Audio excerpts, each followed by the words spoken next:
Estamos ao vivo, Caio. Mais uma maravilhosa noite nessa maravilhosa cidade de Pirassununga, cidade de simpatia, a princesinha do Mogi. Princesinha do Mogi? Princesinha do Mogi. Qual que é a rainha do Mogi? Hã? Tem a rainha do Mogi também? Não sei. Não tem? Deve ser a própria Mogi Guaçu, né? Pode ser, faz sentido. Muitos afluentes. Gente, ó, é o seguinte, para não o pessoal não achar que a gente tá mentindo, no título estamos aqui com ele, Coronel Barroso. Aê! Manda um abraço aí pra turma. Rapidinho, porque a gente tem que falar quem mantém esse podcast vivo. Quem são?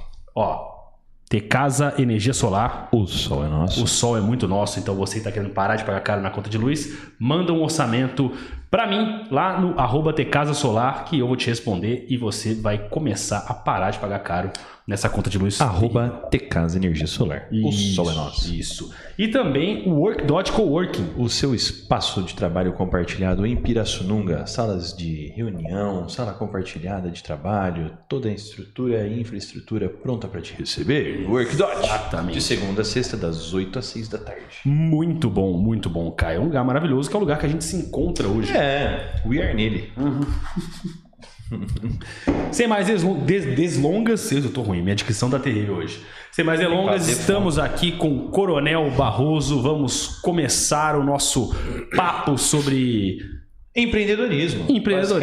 Só que é empreendedorismo no conhecimento a partir de uma visão de um cara que aprendeu, né? Pode dizer que você aprendeu a gerir, aprendeu a técnica de empreendedorismo na força ou não? Na força, na fazenda da aeronáutica. Que foi o meu teste final. Legal. Querida fazenda da aeronáutica de Pirassununga. Que é FAYS. Faz. Você sabe por que do YS? Eu não sei por que o YS. É o nosso nome aí para os aviões de Pirassununga. Nosso sufixo. Nosso sufixo é esse. O prefixo da pista de pouso de Pirassununga é YS. Esse é o prefixo. Qual é o prefixo do... Começa a perguntar os prefixos, né? Curitiba é CT. CT. Por que são duas Bacaxeria é BI. Então a pista de pouso ela tem um prefixo formado por 2 letras. E o aeroporto tem um prefixo formado por 3 letras. Por exemplo, Guarulhos, GRU. Então o aeroporto de Guarulhos é o GRU. E a pista de pouso de Guarulhos, eu não lembro quais são as 2 letras. Mas Curitiba, por exemplo, o aeroporto Afonso Pena é BCT. A pista de pouso é CT. É porque às vezes acontece também do piloto pousar no aeroporto errado. Pousa. Cuidado com o piloto automático. Às vezes faz você pousar no aeroporto errado. Eu já conheci a história. Caio, chega mais um pouquinho. Opa, claro. Isso, só pra gente se enquadrar um pouco melhor. Olha como é que a gente fica bonitinho junto. É verdade. Olha só que beleza. E Tio Barroso, vamos começar do início então. Eu chamo de Tio Barroso porque eu tenho uma certa intimidade. Fui vizinho por muito tempo lá na AFA, né? Morei na AFA também. Mais tio que muito tio, às vezes. Exatamente. Muito mais tio que muito tio. Inclusive os meus. Começa a dar indireta dos tios. Vou começar aqui daqui a pouco. Começa a arregaçar. Bom, Tio Barroso, seguinte. Coronel Barroso. Quando você começou sua vida, o pequeno Samuel estava vivendo, você já queria ser militar ou não? Quando que você estreou no mundo? Como é que foi isso? Como diz na minha terra, como eu caí no mundo, é isso? Você caiu no mundão. Então tá bom. Eu sou natural de Eugenópolis, Minas Gerais. Sou mineirinho, uma cidadezinha lá do interior de Minas, né? E a gente estudava num colégio público à época, isso 1980, e naquela época não tinha internet, não tinha as facilidades que a gente tinha hoje de comunicação. E a mãe de um aluno do colégio foi ao Rio de Janeiro, porque a gente está a 300 quilômetros do Rio de Janeiro e 400 de Belo Horizonte. A influência maior lá acaba sendo do Rio, perto do Rio. Então essa senhora foi ao Rio de Janeiro e lá ela conheceu uma outra mãe, que o filho estava na Escola Preparatória de Cadetes do Ar, que é a escola de ensino médio da aeronáutica. E lá elas conversando, não, tem essa escola, assim, assado. E ela acabou trazendo para Eugenópolis 2 fichas de inscrição. Naquela época você fazia no papel, botava no correio. E uma ficha ela deu para o filho dela, que inclusive era meu colega de sala de aula e hoje é um dos grandes amigos que eu tenho. Olha, até hoje? Até hoje. Caraca. Então nós estudávamos na mesma escola, ele fez a inscrição dele e ela deixou uma outra ficha de inscrição com a freira do colégio. E a freira notou assim alguma coisa lá e falou assim: olha, eu vou oferecer para o Samuel Júnior para ver se ele gostaria de fazer essa prova. E aí eu conversei com a minha mãe, na correria, isso aí era mais ou menos igual essa data de agora, 15, 20 de setembro, e a inscrição ia até 30 de setembro. Então você tinha que preencher aquela ficha, pagar um valor no Banco do Brasil. A minha cidade nem Banco do Brasil tinha. E aí nós fomos da cidade do lado, pagamos, encaminhamos aquilo na correria, conseguimos fazer a inscrição. Só que a prova era daí a 2 meses. A prova era começo de novembro. E aí eu não consegui passar, né? E hoje eu entendo que isso se chama estratégia. Na época eu não entendia. Não consegui passar, mas só de ter ido ao Rio de Janeiro fazer a prova era no Maracanã. Já quebrou aquela coisa, né, do mineirinho sair lá do interiorzinho para ir no Maracanã fazer a prova. Não passei, mas foi uma experiência. E aí, sem saber... Descobriu que tinha mundo. Tinha mundo. Sem saber, eu estabeleci uma estratégia para o outro ano. Qual que era? No começo do outro ano, a minha mãe falou assim: olha, você quer fazer a prova de novo? Eu falei assim: gostaria de fazer a prova de novo, só que agora nós vamos estabelecer uma estratégia, um planejamento, eu vou começar a estudar bem antes. Aí a minha mãe pagou uma professora de matemática para eu poder estudar especificamente para a prova de matemática. Em português, tinha a gramática de Segala, Pascoal Segala. A mãe comprou a gramática de Pascoal Segala, em português eu estudava sozinho e tirava as dúvidas nos intervalos de aula, da aula normal, as dúvidas com a professora. E matemática eu estudava focada no concurso, eu estudava com a professora. E aí Deus olhou para baixo e falou: esse cara vai passar. E aí eu passei. Passei em 81, depois você faz o psicotécnico, faz o exame físico. Deu tudo certo, graças a Deus. Em fevereiro de 82, o Mineirinho estava na Escola Preparatória de Cadetes do Ar. De Eugenópolis para Hollywood, passando por Pirassununga. Então aí depois foram 38 anos, já lá se vão 44 anos da prova, né? 43 que eu entrei e 38 vestindo a farda da aeronáutica. Que me deu tudo, que eu não posso reclamar de nada. Me deu, inclusive, a oportunidade de morar 3 vezes em Pirassununga e ser cidadão honorário da cidade. Graças à aeronáutica. E com um cidadão aeronáutica. E conheci a minha esposa aqui. Apesar de não ser pirassununguense, o pai dela era militar, morava aqui, ela era de Curitiba, e aqui nós cruzamos as nossas vidas. Ela achou a tampa da panela dela aqui. Manda um beijo. Beijo, meu amor. Te amo. Meu coração, tampa da minha panela. Minha vida. Saúde. Saúde. Muito bom. Olha só que história bacana. Pirassununga tem essa magia. Pirassununga é meio centro do mundo, né? Tudo passa por Pirassununga. Pelo menos na aeronáutica passa. Exatamente. Em algum momento passa. Se você foi para a aeronáutica, você vai passar por Pirassununga com toda a certeza. Do soldado ao astronauta. Sim, justamente. Passa por Pirassununga. E às vezes volta. Sim. Às vezes volta. O astronauta volta. Nem todo soldado volta. O astronauta volta. Quando ele tá aí. O Marcos Pontes. Vamos convidar o Marcos Pontes para vir aqui? Vamos. Mas ele trocar uma ideia. Ele é arroz de festa Pirassununga. Ele gosta daqui. Só a gente mandar um convite para ele que ele aparece. Ô Tio Barroso, e aí você entrou direto na intendência mesmo? Não, naquela época era diferente. Todos entravam para ser aviadores, todos entravam para voar, né? A gente fazia um ensino médio lá na Ipicari, e quando a gente vinha para a academia, todos tinham que voar. E no meu ano, eu cheguei aqui em 85, especificamente a gente voava no segundo semestre do segundo ano, terceiro ano no segundo semestre e quarto ano o ano inteiro. Então eu concluí o voo no segundo ano, fui para o terceiro ano de aviador, né? Comecei a voar em 1987 no terceiro ano. E aí, no final do voo do terceiro ano, eu pedi para sair. Tem o Capitão Nascimento, pede para sair. Sim. E eu não estava me sentindo muito adaptado ao voo, e aí eu pedi para sair. Passou para a intendência. E naquela época, quando o curso da intendência era de 2 anos só, era o terceiro e quarto. Como eu já estava no terceiro aviador e eu pedi para sair, eu teria que voltar para o terceiro. Aí em 88, em vez de eu ir para o 4º ano aviador, eu voltei para o terceiro ano de intendência. Aí fiz o terceiro ano de intendência, que só tinham 2 anos, que era o primeiro ano de intendência, e em 1989 eu fiz o segundo ano de intendência. Aí a minha turma se formou em 88, eu formei em 89. E nessa volta foi o momento que eu conheci a minha esposa. Olha aí, que beleza. Minha namorada, esposa. É o destino da vida. Então, você tem 2 encontros de turma, então? 89 eu tenho 2 encontros de turma. Agora, fizemos um encontro de 40 anos de AFA, da minha turma original, foi em abril, eu estive aqui. E agora em Brasília nós fizemos o encontro da turma de intendência. Agora no comecinho de julho, fizemos o encontro da turma que se formou em 89. Então eu tenho o privilégio de ter 2 turmas, graças a Deus. Que beleza, hein? E o bom é que as turmas são pequenas, né, geralmente. São 500 alunos por turma. É isso aí. Conhece pouca gente. E qual foi o primeiro... Você como aspirante começou onde? Aspirante, eu me formei e fui trabalhar no SRPV São Paulo, Serviço Regional de Proteção ao Voo de São Paulo, que à época ele era responsável pelo tráfego aéreo de Pirassununga, aqui da formação de cadetes, São José dos Campos, Guaratinguetá, Campinas, né?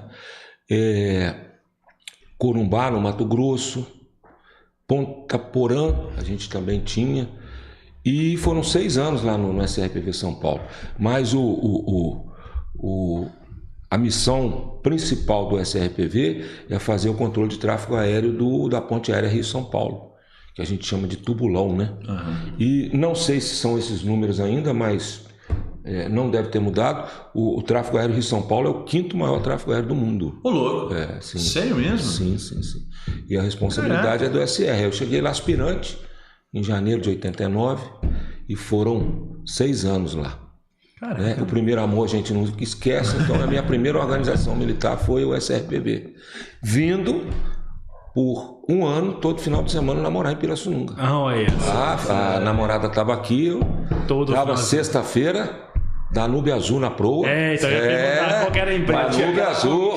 Danube Azul, não tinha rodoviária em Leme, não tinha rodoviária em Araras, parava numa rua lá e a gente via, chegava em Ribeirão, mas não chegava em Pirassununga. Parava em Leme, 10 minutos parado, 10 minutos em Araras e não chegava. Aí aqui, mais o busão, Viação Pirassununga para Vila do Sargento. Para Vila do Sargento. Mas aí o que o aspirante faz? 2, 3 meses ali, a primeira coisa que ele faz é comprar um carrinho. Aí comprei o meu Golzinho. Facilita a vida. Verde, abacate. E aí foi 1 ano vindo todo final de semana namorar aqui.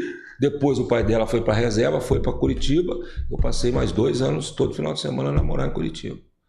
Até que aí casei, com 3 anos que eu estava no SRPV, eu casei, ela subiu na garupa do meu cavalo branco, nós casamos em Curitiba, moramos 3 anos em São Paulo, sem filhos. Você morava em São Paulo? 3 anos, nós não tínhamos filho. E lá em São Paulo você continuou no SRPV, foram 6 anos. 6 anos, é verdade. 6 anos, 3 solteiros e 3 casados. Cara, 6 anos. Solteiro assim? Solteiro, namorando. Estado civil, solteiro. Depois do SRPV, você foi para onde? Aí eu consegui ser transferido para Curitiba, né? Muita luta. Eu dei, mais uma vez, Deus olhou para baixo, porque a aeronáutica ela é dividida em grandes comandos, né? E o grande comando que eu trabalhava era o sistema de controle de tráfego aéreo. E a organização militar em Curitiba também é do tráfego aéreo. Então eu estava saindo de uma organização de tráfego aéreo em São Paulo para uma organização de tráfego aéreo em Curitiba. É mais fácil você fazer essa movimentação. Entendi. Não é? Porque é o mesmo chefe, mesmo órgão superior que controla São Paulo, controla Curitiba. Então como se fossem 2 salas diferentes. Sim, mas com o mesmo cadeia de comando. E aí, rapaz, foram 10 anos em Curitiba. E a maior coincidência da coisa é que, sem planejamento, nós já chegamos em Curitiba, ela grávida do meu menino mais velho. Então chegamos lá, chegamos em janeiro, em setembro nasceu meu menino mais velho. E ali nós ficamos 10 anos em Curitiba. Nasceu meu segundo filho, os 10 primeiros anos. E tivemos o apoio da família dela para ajudar a criar os meninos. De lá de Curitiba vocês vieram para Pirassununga? De lá de Curitiba, nós viemos aqui para Pirassununga. Na época eu já era major. e a aeronáutica criou uma regra que você, de 5 em 5 anos numa localidade, você tinha que ser transferido. Como eu já estava há 10, e aí veio aquela oportunidade, para onde você gostaria de ir? E na época eu escolhi vir para Pirassununga, e sem rasgação de seda, Deus olhou mais para baixo, foi a melhor coisa que aconteceu na minha vida. É mesmo, cara? Sim. Mas Sim. mesmo, Curitiba sai de boa, hein? Sim, mas eu tinha que sair. Eu já tinha que sair. Veio a expulsória. E aí eu fiquei entre São José dos Campos, que eu poderia ir para uma organização lá, que era do controle de espaço aéreo, que era mais fácil. Mas aí a minha esposa, como já tinha morado aqui também, não vamos para Pirassununga. Aí lá nós fomos morar na vila, né? Do lado da casa de um tal de Testone. Tem essa história, Já ouvi falar. Essa história vai bater na sua cabeça. E aí foi. Eu estava indo para Natal, então aquela tristeza, né? 14 anos de Pirassununga, e eu estava indo para Natal. Bem no auge do ensino médio. E entrar no ensino médio, a tristeza do caramba. Aí beleza, a gente jogando bola na... Não foi para Natal, não. Não, a gente estava indo para Natal. Não, vocês estavam... Seu pai ia fazer o curso no Rio, vocês tinham que sair da casa da D20, vocês iam morar na casa lá embaixo. Foi isso mesmo? Foi, 2006. Aí acaba de contar, 2006, foi isso, 2006. então Foram para Natal em 2008, final A gente achou que a gente ia se mudar, mas a gente acabou ficando em Pirassununga. Isso. E aí aquela tristeza de sair da casa onde eu tava, né? E aí jogando bola lá no clube com meus amigos, aí chega um menininho loirinho. Primeiro dia que nós chegamos aqui, primeira semana que a gente estava aqui. Uma cara parecida com a do Barroso. E aí jogou bola com a gente. Quem é você? Meu nome é Arthur e tal. Eu tô vindo morar aqui agora. Onde você vai morar? Vou morar aqui nessa rua mesmo. Em que casa? Na casa de um tal de Testone. Porque o Testone quase vai descer uma porrada no Já estamos tirando o cara da casa. O Testone ia fazer o curso no Rio e tinha que sair dessa casa, entendeu? E aí o tal de Testone ficou aí. Ele não sabia com quem estava falando. Meteu o Boulos ali. Tá vendo? O cara invadiu mesmo. O cara foi o MST do negócio. E ali surgiu uma grande amizade, que é das nossas famílias, né? Amizade. Que legal, cara. E tamo aí até hoje. Fui pra Curitiba, fiquei na casa do Tio Barroso. Inclusive, falando em amizade, Cláudia Cristina mandou boa noite. Quem é Cláudia Cristina? A minha esposa. Mãe dos meus filhos. Ana Mazarel Cravecessori falou: boa noite pra esse trio muito bom por bosta. Boa noite. Francisco Donizete da Silva falou: grande Barroso, bom militar, bom pai de família e excelente amigo. Gratidão eterna por tudo que você fez pela minha família. Olha só. Vamos junto. O que você fez pela família do aquela fase difícil começo ali do acidente do Donizete, né? Nessa foi a minha terceira passagem aqui. Eu estava na fazenda já nessa época. E aí aquele apoio inicial, ele, né, hoje ele já tem uma vida praticamente, né, independente, livre, mas eu lembro, mas naquele começo ali o apoio era um apoio para ele, para a família, leva para aqui, pega para lá. Boa. Né, mas não podia faltar. O Donizete é um amigo de longa data, contemporâneo de academia, nós somos cadetes juntos aqui. Cara, é de primeiríssima. Um grande prazer. E Adriano Testoni mandou: grande Barroso, hoje promete excelentes histórias e muita experiência. Tamo junto. Hoje aqui tem uma torcida organizada do Galo aí nesse comentário, hein? Tem. Se bem que esse meu tio, ele é cruzeirense. Cruzeirense, Mas uma vez... tem que ter, né? Mas ele torce pro Galo, no coração dele ele torce pro Galo. Ele gosta de ver a gente No fundo, ele grita às 4 da manhã. Ô, Tio Barroso, aí essa passagem sua por Pirassununga, você veio pra... Aí eu fui lá pra academia. Pra academia. Né? Somos lá pra subdivisão de intendência. Foram 2 anos na academia. O pessoal gosta de falar que militar não só pinta No exército. Não, mas assim, o pessoal que não tem conhecimento. É do exército. Quando você vai para gerir ali na academia, são assuntos da academia? Tem alguma coisa que sai um pouco para fora? Não, eu tive 2 oportunidades, né? Quando a gente trabalha no sistema de controle de tráfego aéreo, a gente está trabalhando 80% para a população civil e 20% na aeronáutica, porque é feito lá em cima, ainda não tem, lá nos céus ainda não tem estrada, pista, sinal de trânsito, placa de trânsito. Lá em cima tem que ter o controle aéreo feito aqui embaixo, senão os 2 aviões chocam. Às vezes acontece. Às vezes acontece. Então, nós, 80% é fazendo o controle do tráfego aéreo civil. Você sabia que até para ligar o motor, o avião tem que pedir autorização à torre? Ô, louco. O avião não liga o motor sem pedir autorização à torre. E para ele fazer todo esse procedimento de ligar o motor, decolar e pousar em outro lugar, ele tem que entregar antes um plano de voo. tá certo? E isso tudo quem gerencia é o sistema de controle de tráfego aéreo da aeronáutica, né? Da hora que liga o motor até a hora que desliga o motor no outro aeroporto. Então, isso aí é aviação civil, 80%. Né? Os outros 20% é o controle das fronteiras aéreas por segurança nacional. Certo. Então, eu trabalhei 6 anos no SRPV São Paulo e 17 em Curitiba, em 2 oportunidades, prestando serviço à sociedade, legal. 80%. A oportunidade que eu tive de trabalhar aqui na fazenda, aí na fazenda e na academia, aí é um trabalho para dentro da aeronáutica, é formar os oficiais, a academia forma os oficiais. Sim. Então o resultado do seu trabalho está ali dentro mesmo. Não é um controle de tráfego aéreo seguro. Né? Trabalhei 6 anos dentro do aeroporto de Congonhas. A minha sala, você olhava, era de vidro, você olhava, estava vendo o avião decolar e pousar. Você viu o resultado do seu trabalho ali na pista de pouso. Aqui não. Aqui o resultado do seu trabalho você enxerga quando você, ao final do ano, você entrega 160, ajuda a entregar 140, 120 cadetes formados. E na minha área, que é a área da intendência, na época eu estava na chefia da subdivisão de intendência. Filhos, vocês têm que fazer café, almoço, jantar e ceia para cadete todos os dias, 7 dias por semana. A logística de um negócio desse aí. E a gente foi aqui. Então, a academia e a fazenda é um trabalho para a aeronáutica, que não deixa de ser um trabalho para o país, né? Sim. Mas o resultado a gente enxerga dentro dos muros ali do quartel. Porra, né? Claro. Então foram 2 privilégios. Os dois são de responsabilidade enorme, né? Sim. Tinha 160 cadetes com fome, só de uma turma 160, né? Sim. Pegava uns 400 molecada lá, com aquela barriga nas costas, cadê o rango? Não tem, pô, aí é sacanagem. Mas eu descobri outra coisa, né? Aqui foram 2 anos, né? Quer que eu continue? Pode continuar, não, mantém. O terceiro ano daqui, eu tinha que ir para o Rio fazer um curso de 1 ano. Então, teoricamente, eu teria que levar minha família para o Rio. Mas existia a possibilidade de deixar a família morando aqui nas casas da aeronáutica e eu fiquei indo e voltando para o Rio toda semana. Ao final de 1 ano no Rio, eu seria transferido ou para cá novamente ou para outro lugar no Brasil. E aí apareceu a oportunidade de eu retornar para Curitiba, para a Prefeitura de Aeronáutica de Curitiba. Legal. Na época, no mesmo ano, o pai do Matheus, o Coronel Testoni, foi para a Prefeitura de Natal. Então ele foi para Natal e eu fui para Curitiba.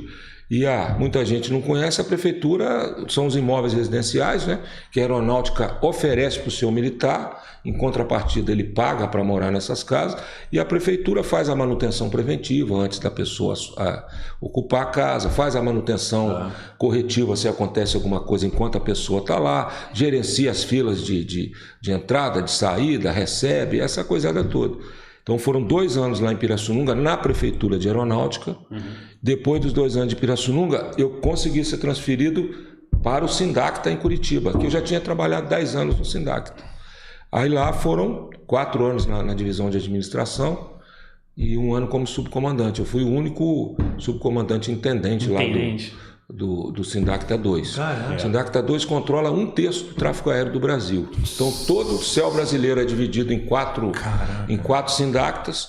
O Sindacta, o 2 controla 1/3. Os outros 2/3 de espaço aéreo são controlados por outros 3 Sindactas, Brasília, Recife e Manaus. Né? Todo o tráfego aéreo do Sul, Argentina, Chile, Uruguai, Paraguai, que sobe para Rio, São Paulo e Brasília, é controlado por Curitiba. E às vezes até os voos da Oceania. Nossa, ali, volume impressionante. 1/3 tráfego aéreo. E às vezes até os voos da Oceania, que às vezes chegam por Buenos Aires, para vir para cá, eles sobem por ali. Pelo 1/3 é nosso. Você não... Eu fui para lá, eu tive a oportunidade de conhecer. É uma curiosidade. A torre. É uma torre. Quando você olha, é feito assim. É um morro, você me conhece se eu estiver errado. Isso. Feito assim com camuflado, né? Camuflado e lá embaixo uma puta central, assim. São 3 andares. Como se fosse uma casa do Teletran.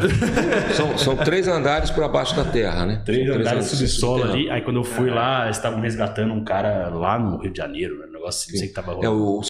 O sistema de resgate de avião ou de barco, todos são coordenados pelo sistema de controle também. Então, por exemplo, sumiu um avião que estava indo de Curitiba para Porto Alegre. Aí aciona o salva-aero, onde esse avião, que hora que ele sumiu do radar? Ele sumiu do radar aqui em cima de Joinville. Isso deve ser uma tensão na sala, né? Sim, não, aí então vamos concentrar a busca lá na região de Joinville, aí vai helicóptero, vai avião, vai não sei o quê. Sumiu um barco, tava aí a Marinha informa, a coordenada, a última que nós tivemos, ele foi no Atlântico em tal altura, assim.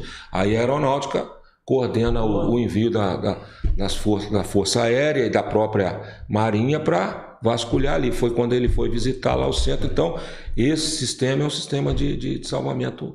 Tinha toda a coordenação não podia entrar. Sim. Então, assim, ó, mesmo com ele ali, não podia. O negócio daqui pra frente, você não entra, não pode, mas muito maneiro. É um trabalho seríssimo, né, cara? Sim. Pisou fora ali. E a sociedade não conhece, né? Muito pouca gente conhece. Muito pouca gente. Aliás, conhece. Eu lembro muito quando teve a greve dos controladores. Aí você estava lá naquela época? Não, eu estava aqui. Foi 2006. Tá. Que foi um caos, né? Foi o caos aéreo. E aí, rapaz, foram mais 7 anos lá em Curitiba, né? 2 na prefeitura, 5 no Sindacta. E eu já estava me preparando para ir para a reserva, que eu não podia continuar mais em Curitiba. O próximo comandante que chegasse, a gente tem a hierarquia, né? Eu hierarquicamente já seria mais antigo do que ele. E como eu sou intendente, eu não poderia comandar o Sindacta, o quadro de intendência não permite. E aí eu teria que sair de lá. Eu já estava com meus 34 anos de aeronáutica, minha mãe morava com a gente, minha mãe tinha muita doença. Eu disse, não vou, teria que ser transferido para Rio, São Paulo e Brasília, seriam desses 3 lugares.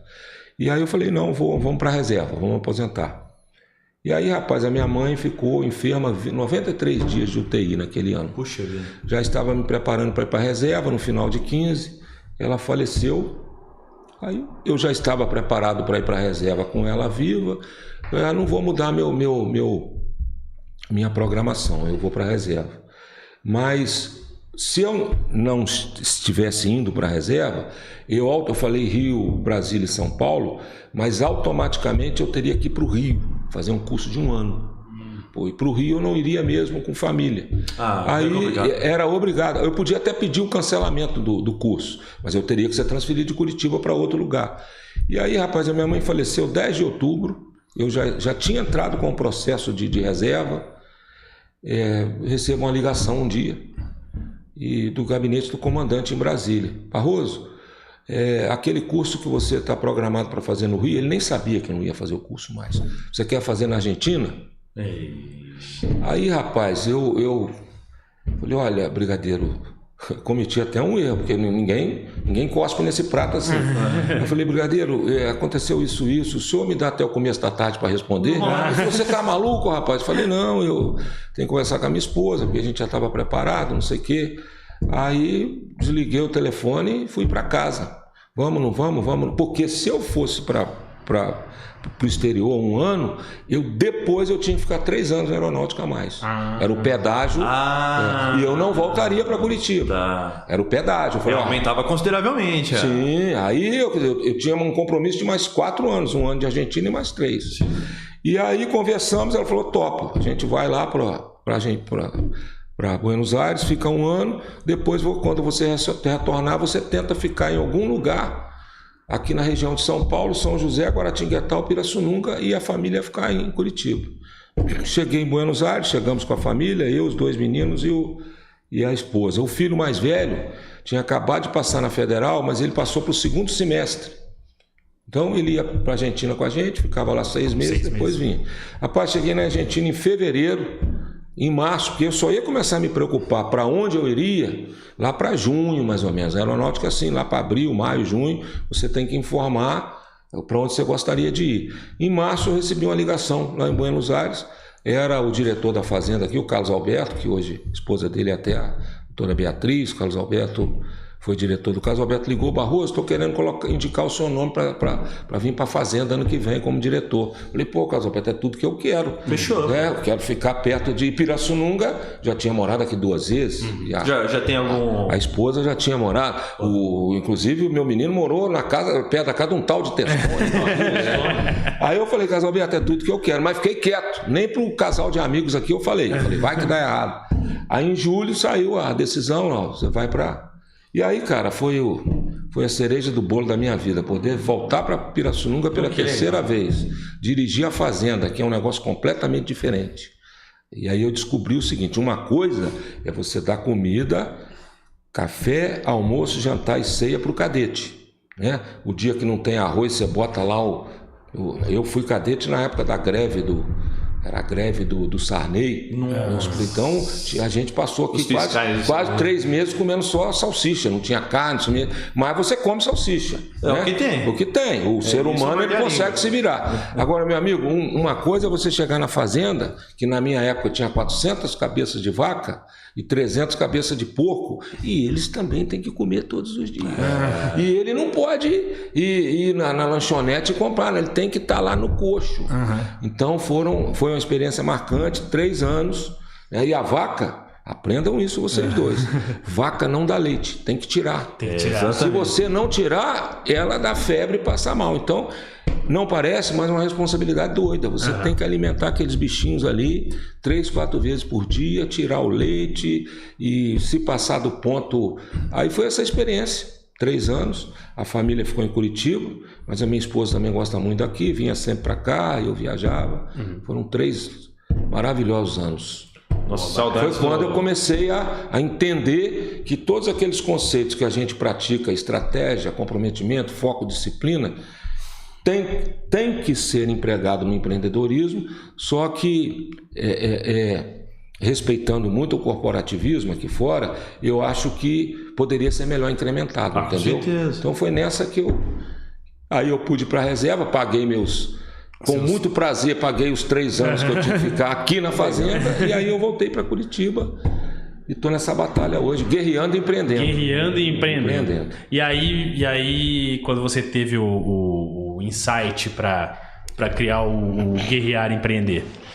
O insight, Matheus e Caio, é o seguinte. Quando eu cheguei aqui na fazenda, quando nós chegamos aqui, uma coisa que me incomodou muito, que não é fácil, mas era um processo que já estava vindo.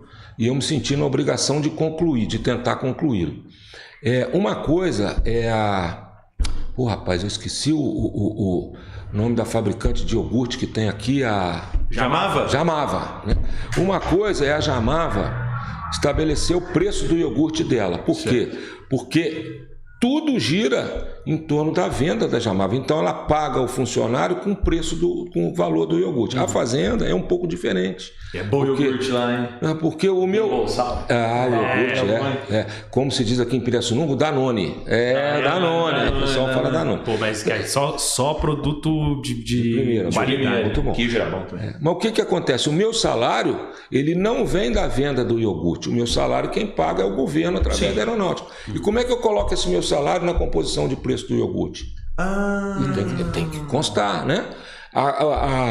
O combustível, a energia elétrica e a água não é a venda do queijo que paga. Isso aí, a aeronáutica manda o dinheiro, como manda para qualquer organização militar. Você não tem esse parâmetro. E como é que a gente inclui isso aí? Então nós pegamos uma equipe lá na fazenda, muito gabaritada, e esse trabalho já tinha começado, né?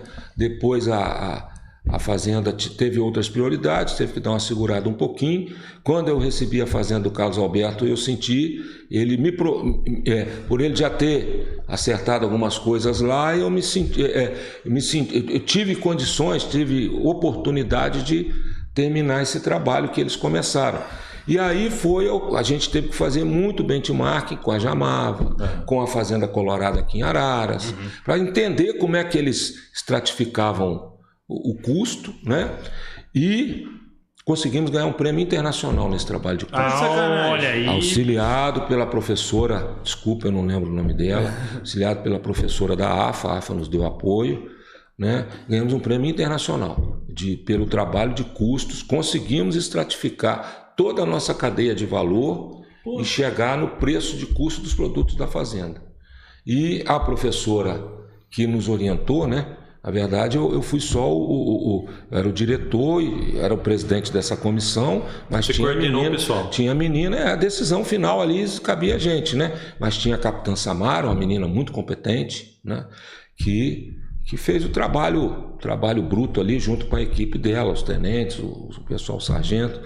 E a professora, que também orientava o trabalho, apresentou esse trabalho nosso num congresso internacional e ganhamos um prêmio, foi lá em Natal, a equipe da Fazenda foi lá receber, e a partir disso aí, a Fazenda passou a ser ter uma certa referência em levantamento de custo de produto.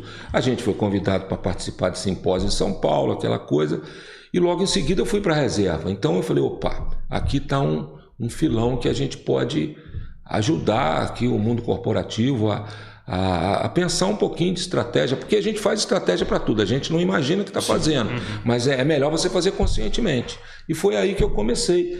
Mas eu dei... Quer dizer, o mundo deu um azar doido. Eu cheguei em casa, fui para a reserva em 10 de janeiro de 2020. Em março veio a pandemia. Né?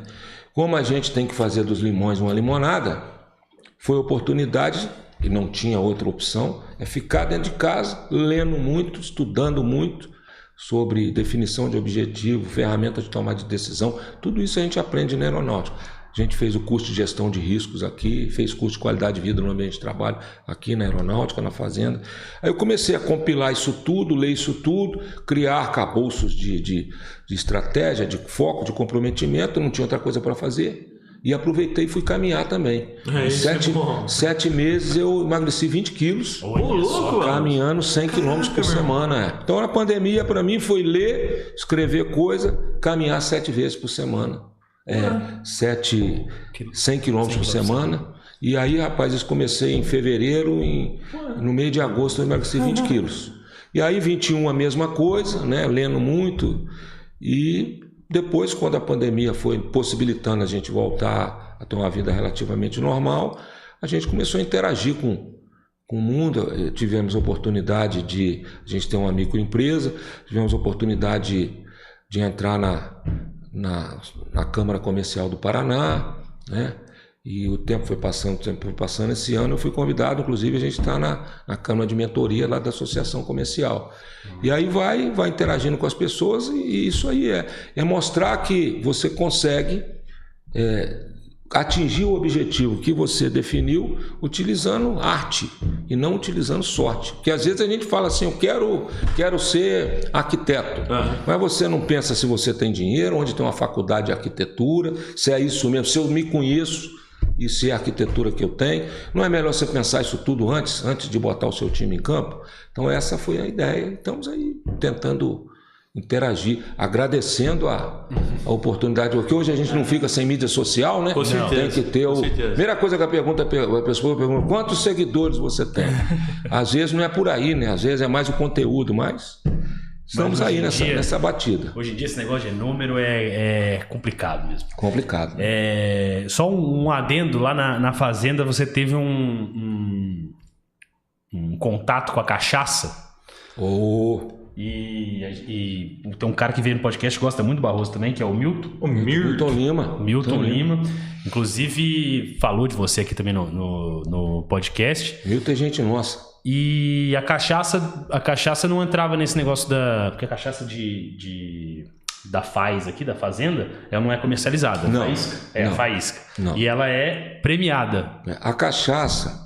Qual que é a história da cachaça da Fazenda? Tem uma lá em casa que a gente ganhou do marido da Érica, que tá ali no chat, do Guilherme Gualazzi, professor Gualazzi. Professor Gualazzi, da minha época. Tá aí, ó. Tá aí, não boa noite. Tá aí, mas tá assistindo. A Érica Augusto Gualazzi. O professor antigo, Gualazzi antigo? Será que o filho dele? É o filho, filho dele. O professor Gualazzi era da minha época, década de 80, 85, 86. Nós teve também aula com o Luciano, de bigode. Puxa, gente, não vou lembrar. Ferrari, sim. Ferrarinho e Ferrarão. Eram dois Ferrarinhos. O Ferrarinho acha que joga bola até hoje. Ele acha que joga bola. Ele acha que joga bola. Ele acha que joga bola até hoje. Professor Ferrari, sim. Mas a cachaça, o que aconteceu? Eu entendo que Pirassununga, em função da 51, ela já é uma referência a nível de cachaça no Brasil, né? Onde? Cachaça 51. Ela é famosa, né? Sim. Famosa. E ela deixou Pirassununga famosa. Mas Pirassununga tem vários alambiques artesanais que fazem boas cachaças, porque a cachaça 51 é uma cachaça industrializada, né? Ela tem que fazer em demanda, em quantidade. Compra da usina. E nós ali na fazenda, os meninos lá, tem Lá a gente tem duas divisões, né? A divisão administrativa e a divisão comercial. Uma é apoio, a comercial é a atividade fim da fazenda, é a produção. E há muito tempo atrás foi criada a cachaça da fazenda, eu acho que foi uma sacada muito bacana, né? Qual que é a missão da cachaça da fazenda? É um item de representação do comando da aeronáutica para agraciar principalmente as delegações estrangeiras que vêm aqui visitar. Então, porque não sei se você sabe, isso quem me ensinou foi o Milton, cachaça é um produto brasileiro, tem que ser feito de cana-de-açúcar, então não tem cachaça em outro lugar do mundo, tem destilado. É igual champanhe, fora da região de champanhe. Isso. Então é oportunidade também que a aeronáutica tem de mostrar para o estrangeiro, principalmente, um produto nacional. E aí você não pode imaginar nunca que a aeronáutica tem uma cachaça, né? Então aquilo já é uma coisa. E nessa do Milton, num aniversário da fazenda, os meninos, vamos fazer um evento de cachaça aqui. E aí convidamos o Milton, foi vários expositores de cachaça, fizemos lá um workshop lá de cachaça, foi a Patrimônio do Gabriel Foltran, foi a Sapucaia do Alexandre Bertin, e o Milton explicou pra gente como tomar uma cachaça diferente de cachaça e pinga. Cachaça é coisa, né, coisa boa. Coisa fina. E ali, rapaz, eu me apaixonei pela bichinha, da tal da cachaça. O Lima, ele me ensinou, né, ensinou para todo mundo como toma. E aí nós fomos até passar lá um final de semana na Macaúva, lá na pousada dele, sentamos com ele lá, fumando um cigarrinho de palha, e até minha esposa gosta de uma cachaçinha. Hoje eu tenho em casa mais de 140 rótulos de cachaça. Tem aqui, tem a filmagem aqui, a minha cristaleira. E aí foi o amor à primeira vista a cachaça também, entendeu? Mas o povo precisa entender, a fazenda da aeronáutica produz cachaça, pode isso, é um absurdo. Não, a cachaça é um item para valorizar um produto nacional, principalmente no exterior, e a aeronáutica, mal comparando, igual tem a Esquadrilha da Fumaça, que representa o país, a aeronáutica também tem a cachaça dela, que é um modo de divulgar o produto e fazer. Podia ter uma Porque cachaça. é um órgão público, né? Cachaça é um produto alcoólico, e a aeronáutica ainda é uma força armada. A cerveja foi criada por monge? Por monge. E você sabe que esses monges franceses, são os franceses, né? Eles erraram uma vez. Eu falo de estratégia, eu cito um erro desses monges aí. Contei. O seguinte, os monges erraram lá na minha palestra, tem até os monges erraram na quantidade de cerveja que eles fizeram numa produção anual. Não sabiam o que fazer com aquela cerveja. Naquela época era uma dificuldade para armazenar e manter aquilo. E aí eles perderam mais da metade da produção da cerveja. Eu falei assim, nem rezando os monges conseguiram. Mas isso foi uma estratégia errada, né? Uma estratégia, um planejamento. Eu cito nas minhas palestras os monges franceses que erraram um ano específico lá. Espero que eles tenham entendido e no outro ano eles... Mas isso sim que é um pecado. É um pecado. Isso é pecado demais.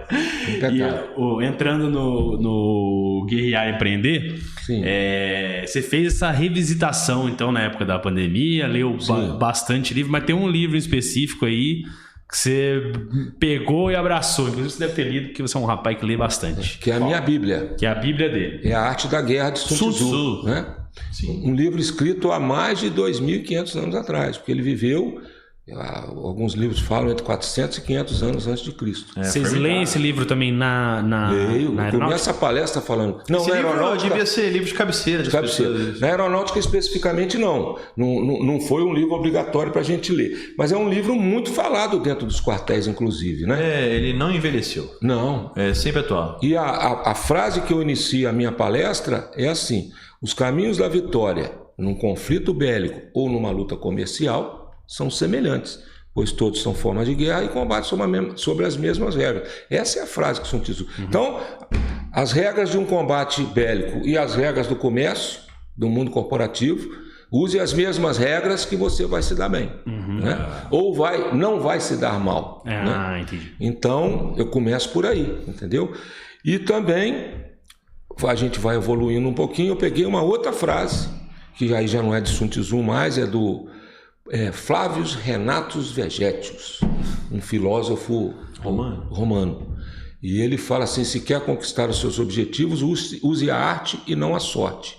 Então a gente juntou esses dois, a arte da guerra com essa frase e criamos um conteúdo aí para alertar o empreendedor e alertar o ser humano, olha, quer conquistar um objetivo? Pare, pense, faça uma boa estratégia, defina use uma ferramenta de gestão de risco para ver o que pode dar errado e aí coloca o seu time em campo. Então esse hoje é o caminho que a gente tem tido. Tá fazendo gestão de risco?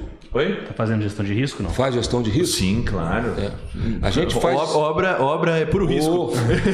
A gente faz gestão de risco até para atravessar a rua, né? Estratégia de gestão de risco até para atravessar. Olha para um lado, olha para uma obra, então... Porra, você tá maluco? Não tem jeito. O que mais tem é risco, problema, dor de cabeça. Gente...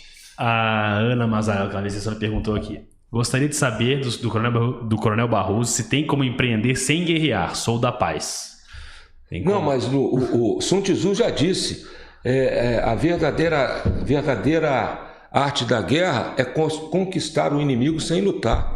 Então tá aí, não precisa de sangue para ganhar uma guerra. Nós também somos da paz.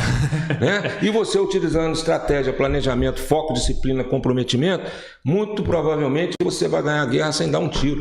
Vai conquistar o inimigo sem lutar. Fique tranquilo, nosso negócio não é sangue, dona Ana, é paz.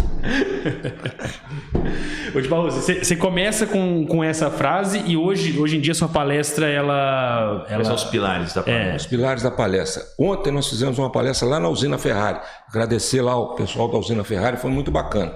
São 14 pilares que a gente trabalha, apesar de eu não ser um oficial aviador, a gente é da aeronáutica, né? Sim, claro. E a gente faz a palestra como se fosse um voo, né? Uma viagem de avião. E são 14 pilares que a gente trabalha. Né? Então, o primeiro pilar é a tal falar da zona de conforto. Né? Cuidado com a zona de conforto. Né? Zona de conforto é igual elástico, te puxa para trás. Né? Então a gente fala um pouquinho de zona de conforto, para a gente ter cuidado com ela. Depois que a gente fala da zona de conforto, a gente fala um pouquinho do cenário. Para você atingir qualquer objetivo, você tem que entender o cenário que você vai atuar. Né? E Sun Tzu já fala, conheça o teatro do campo de batalha tanto quanto conhece os cantos e os recantos dos jardins e dos rios da sua propriedade. Então você tem que conhecer onde está pisando. Onde você está pisando.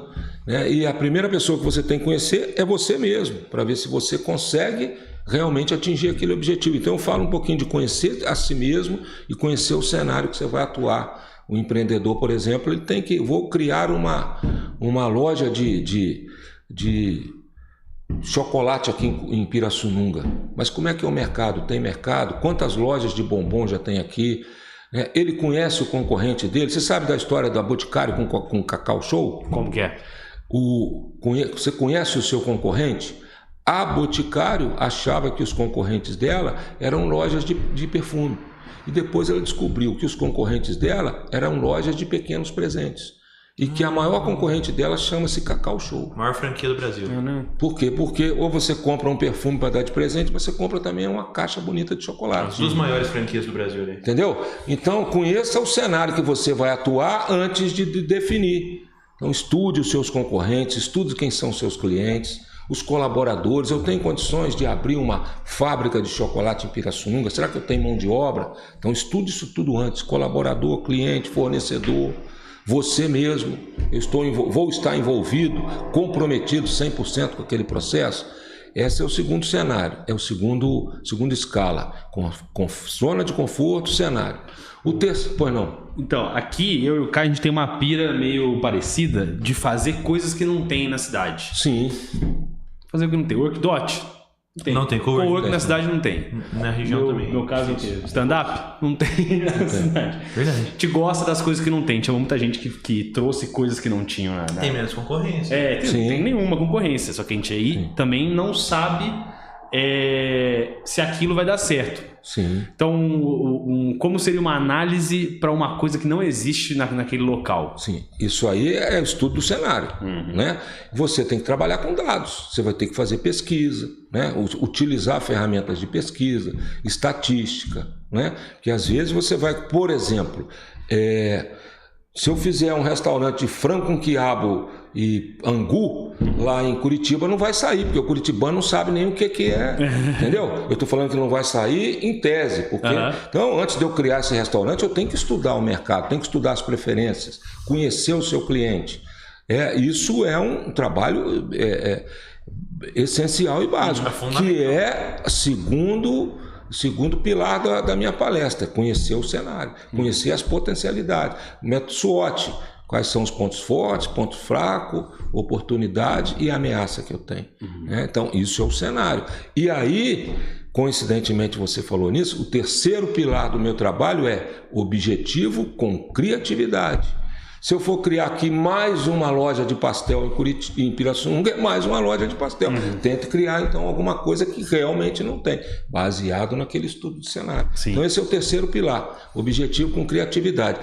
E aí, tá fresco aqui na minha cabeça, eu boto alguns exemplos. Você sabia que na Inglaterra tem uma menina que aluga metade da cama dela para a pessoa dormir? Isso é criatividade, tá lá. R$3.000 por noite. Não sei se ela bota um tablado no meio ali, mas ela aluga metade da cama. Tem gente aí que vendeu o quadro invisível por 15 mil euros. Tá lá na reportagem. A banana grudada na parede. Na parede, né? Quadro invisível, não sei que quadro é esse, mas o cara vendeu por 15 mil euros. Né? Tem gente vendendo terra no metaverso. Estão ganhando dinheiro. Isso é criatividade. Até no céu. Só não existe o que não foi inventado. É verdade. Exato. Esse é o objetivo com criatividade. Né? Tem dinheiro, tem gosto e bolso para tudo nesse mundo. E nunca é tarde. Vocês sabem da história da mala, uma linha de rodinha? Como que é? A mala foi inventada na Idade Média. A Idade Média foi até ali de 400 e pouco a por volta de 1500. Inventaram a mala, que era aqueles baús. Quando foi inventada a mala de rodinha? Década de 70. 470 anos depois da invenção da mala, que criaram a rodinha para mala. Nunca é tarde. É o que dizem, né? A preguiça é a mãe da inovação. Por causa disso que eu começo com zona de conforto. Nada de preguiça. E se você tiver muito tempo fazendo a mesma coisa, dá uma mudadinha de vez em quando, que senão você vai. É o objetivo com criatividade, né? Aí a gente entra no quarto pilar, definir meu objetivo, fiz aquela pesquisa, é isso mesmo que eu vou fazer, aquela pesquisa de mercado. O quarto é a estratégia. Qual estratégia? Estratégia é caminho a ser seguido, aproveitando as potencialidades que você tem para ter maiores chances de atingir o objetivo. Estratégia. E o que vai te auxiliar a estabelecer uma boa estratégia ou uma estratégia menos pior, porque não tem nada perfeito. Aí a gente entra no quinto pilar, que é utilize ferramenta de gestão de risco. Para você fazer uma análise, estabeleça 2, 3 estratégias e dentro da gestão de risco, estabeleça aquela menos pior, que vai te dar menos trabalho. A gente teve a oportunidade de fazer o curso de gestão de risco, ele tem 5 estágios, né? Não é o caso da gente conversar aqui agora, mas se alguém quiser, estou à disposição. Então, para estabelecer uma boa estratégia, use a ferramenta de gestão de risco. Para tudo. Às vezes a gente faz instintivamente, mas se eu vou abrir um empreendimento, vou gastar dinheiro, eu aconselho a você então. E aí a gente entra no sexto pilar, que é a tomada de decisão. A aeronáutica também nos proporciona curso de ferramentas de tomada de decisão, probabilidade, adequabilidade, quais são as hipóteses, quais são isso. Isso tudo dentro de um litificador te possibilita escolher uma estratégia menos pior. Né? São essas fases. Estabeleceu a estratégia utilizando essas ferramentas, vamos para o outro estágio, que é o planejamento. Eu costumo separar bem estratégia de planejamento, se bem que tem um ramo dos estudiosos que fala planejamento estratégico. É até muito difícil de separar. Mas eu gosto de separar, por exemplo, o planejamento é um momento de você verificar se a sua estratégia ela é execuível. Porque a estratégia está no campo da ideia. Viabilidade. Né? A viabilidade, isso. Fala, o conceito de planejamento é isso. Viabilidade econômica, o que eu tenho, o que me falta, como eu vou conseguir aquilo que me falta.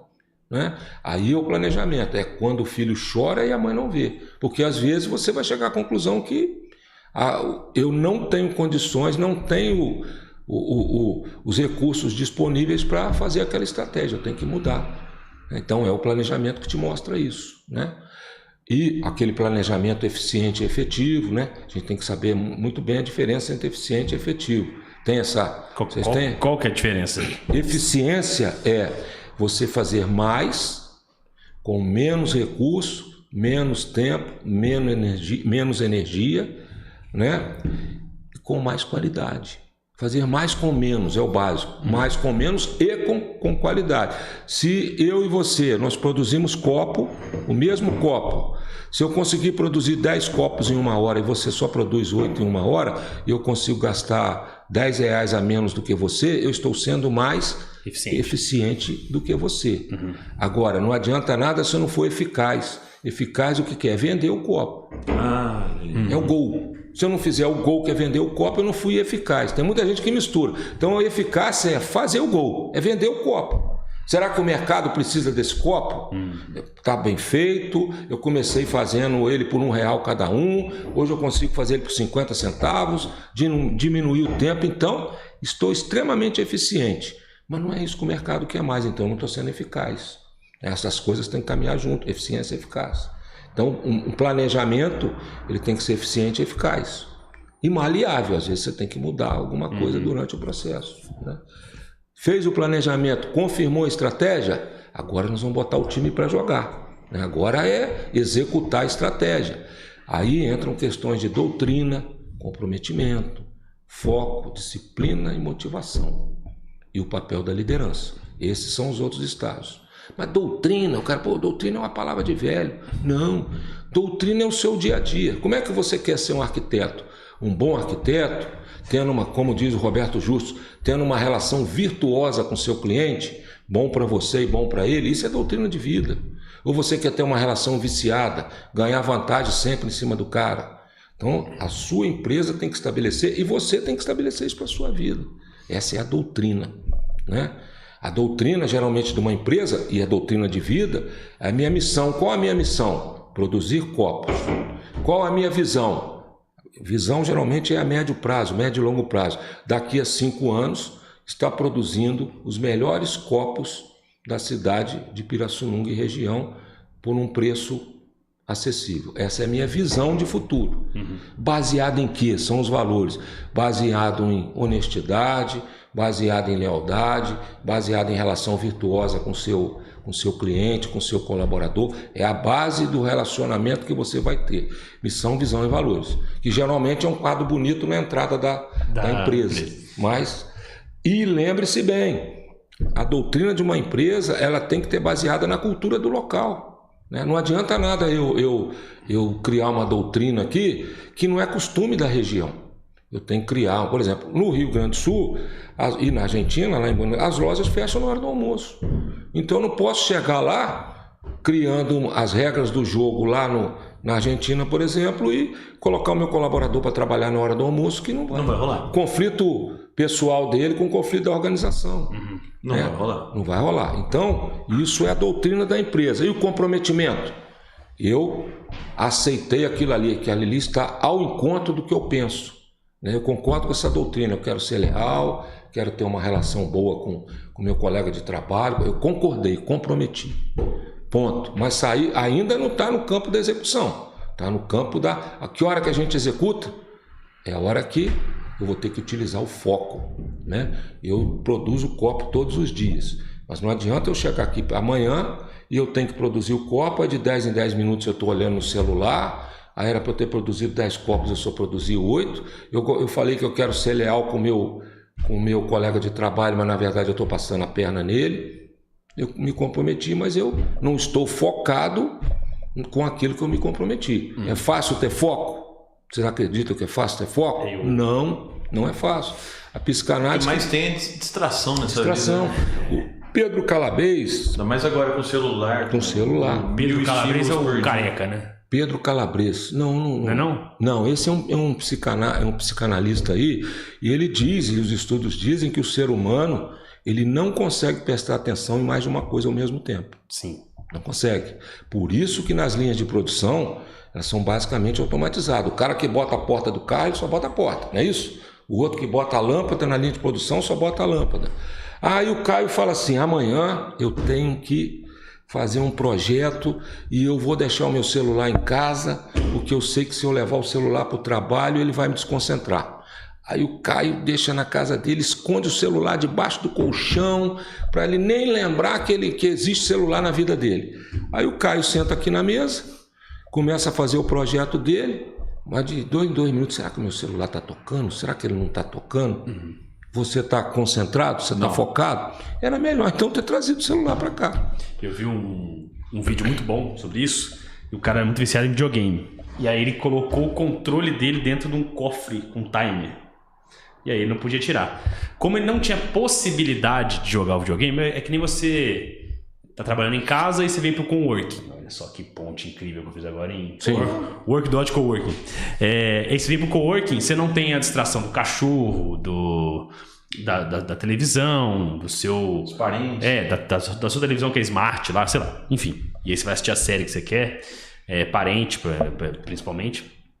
Mas como você não tem a possibilidade de você acessar, é como se tu tivesse colocado esse celular no cofre. Sim. Então, você não vai acessar, não tem como. Sim. E aí o ser humano ele não consegue ficar parado. Sim. E aí você vai se distrair como? Trabalhando, Sim. fazendo o que você tem que fazer. Sim. Você pega toda essa força que você tinha, que é um ímpeto que você tem de querer se distrair. Sim. E aí você fica sem isso aí e você faz as coisas. Aí era a descrição dele. Ele era muito viciado em videogame, o controle ficava no coisa e ele falou... Era um recurso que ele tinha para ajudar ele a se concentrar, focar naquilo ali. Sim. E mesmo assim não é fácil, né? Se ele ficar pensando que né?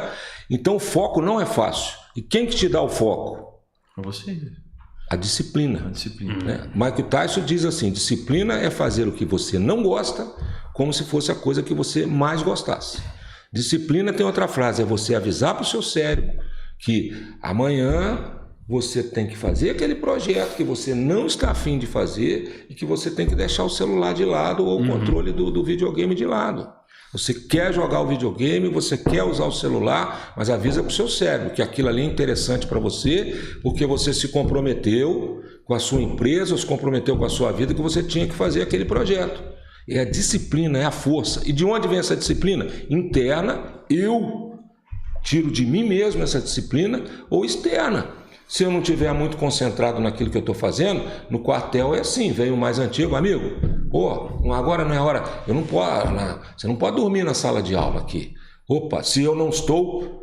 Não tem aquela que eu chamo a disciplina da energia. Se eu não tenho aquela energia para me manter para eu me manter acordado, saiba que vai passar o cadete do 4º ano, eu sou do 2º, vai olhar que eu estou cochilando na sala de aula e vai lá e vai anotar e vai me dar uma punição. Isso é o que é? A disciplina externa. É alguém te dando a força, te dando a energia. Vai vir. Mas ela vai vir. Né? É melhor que ela venha de você. Então eu chamo a disciplina de energia, a energia que você tem que ter para te manter focado, para você continuar comprometido com aquilo que você aceitou. Eu não quero ser oficial da aeronáutica. Para eu ser oficial da aeronáutica, uma das regras do jogo é não dormir na sala de aula. Me comprometi com aquilo, agora eu tenho que focar, arranjar disciplina, ou ela vem externamente. Com certeza. Né?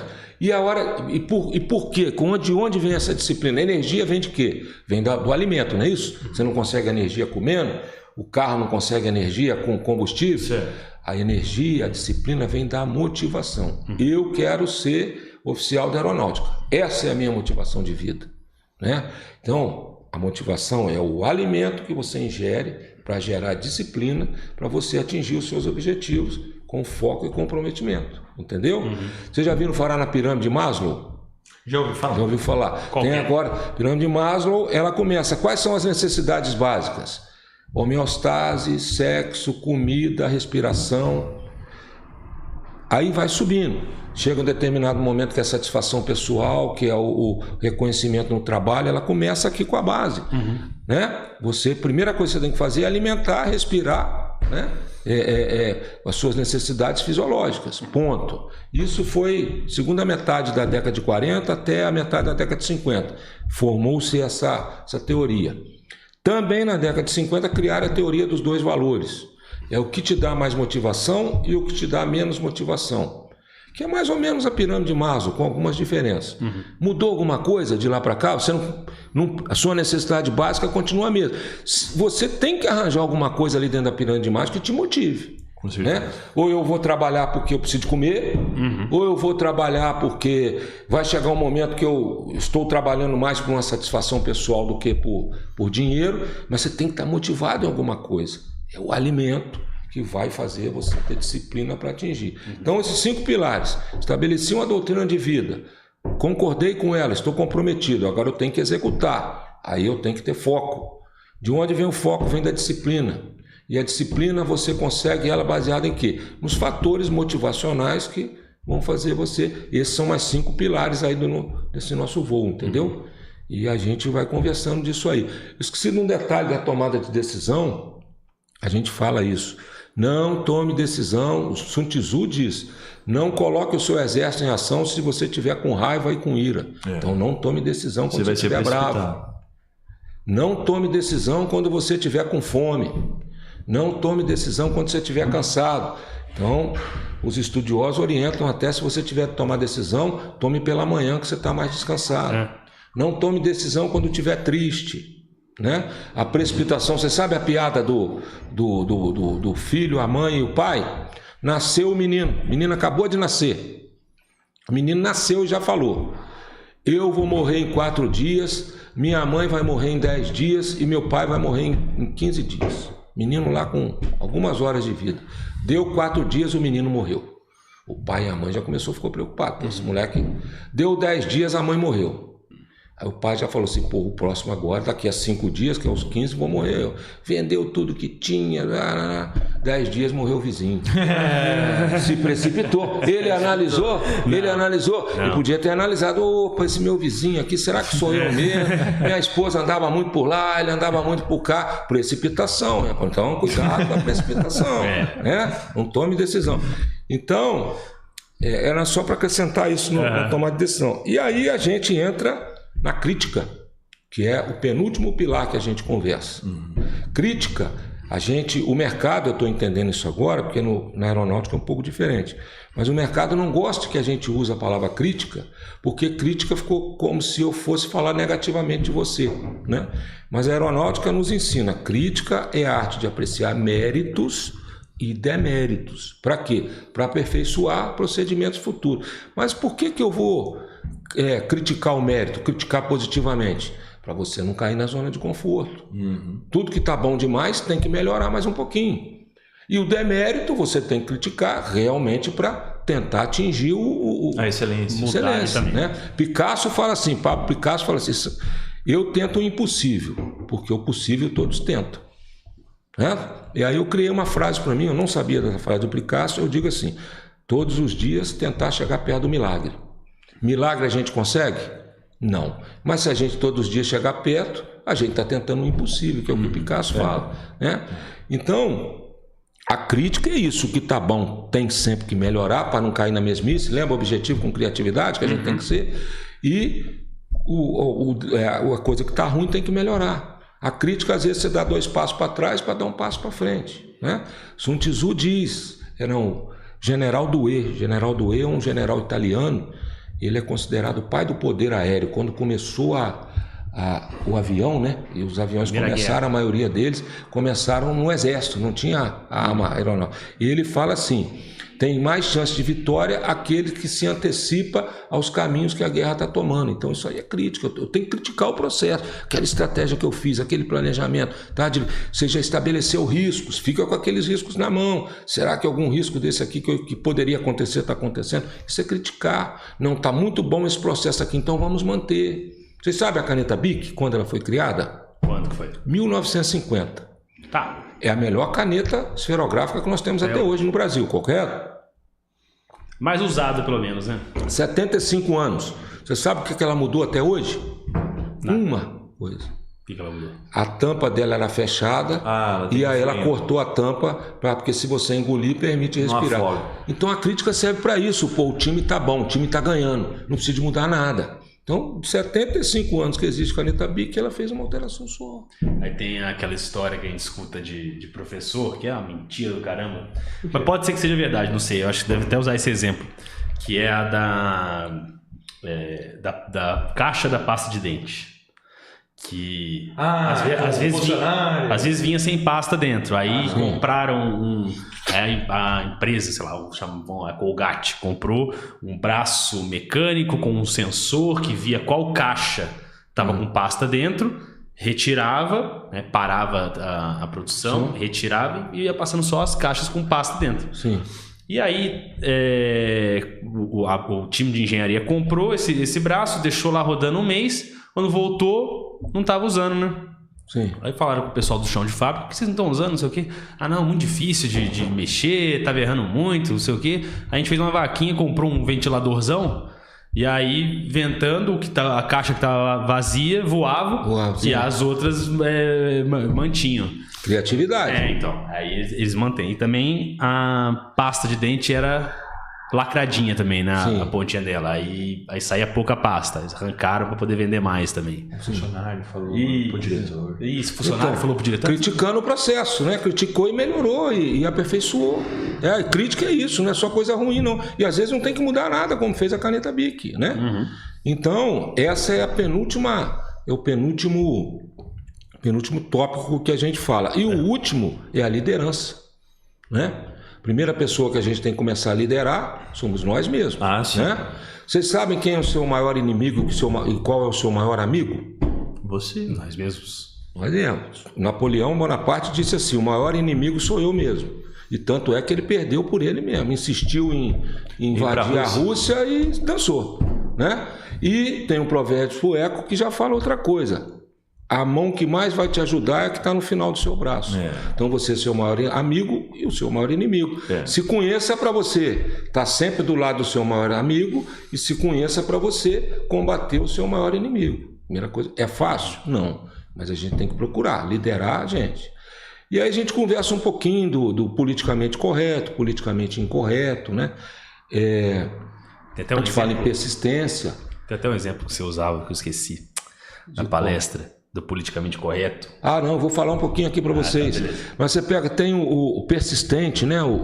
Tem um prêmio Nobel de Química que ele fala assim, olha, 9 dos 10 experimentos que eu faço, Walter Kroto, é um inglês. Ele fala assim, olha, 9 entre 10 experimentos que eu faço dá errado. E isso é normal dentro da química. Uhum. Se ele desistisse no terceiro, né? Ele não virava nada. Ele sabe que até o 10º a média diz que vai chegar lá. Isso é persistência. Cuidado com a vaidade, né?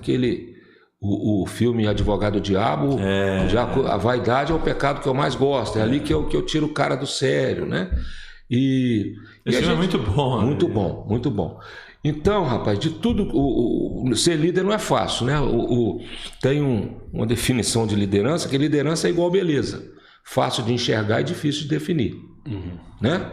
E o outro fala que o líder tem que juntar o injuntável. Então não é fácil você ser líder. Né? Você vai cometer erros, você vai ser...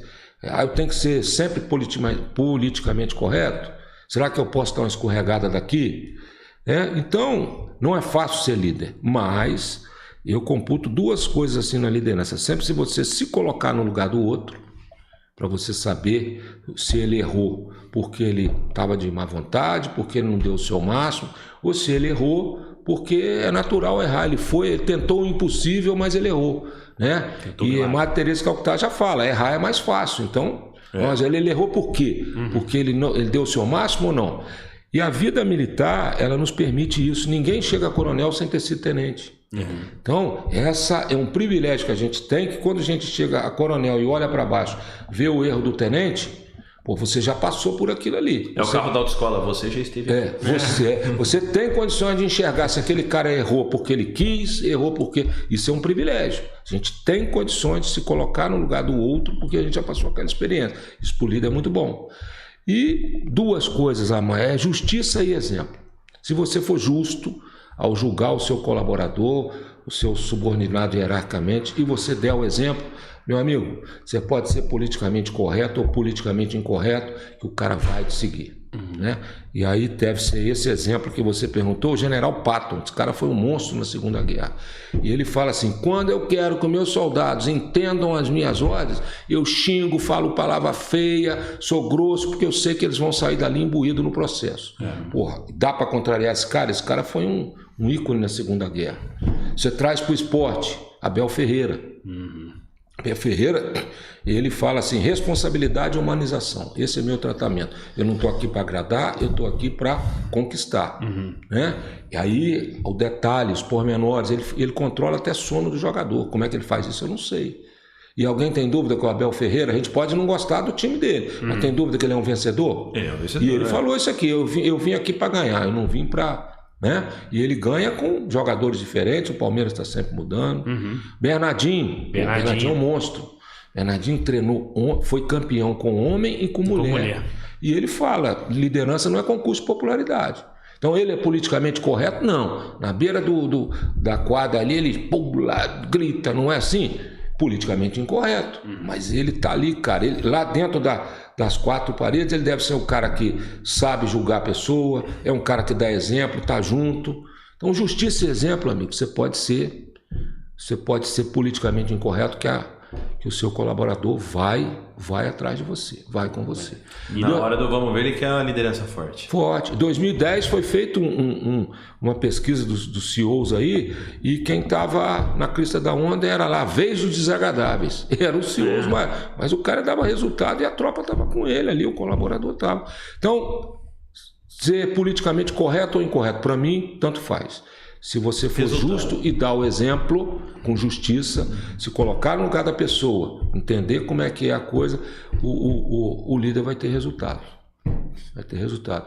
Alexandre Grande já disse, não tema um grupo de leões comandado por uma ovelha, mas tema um grupo de ovelhas comandados por um leão. Aí é o bicho. Aí o bicho pega. É a liderança.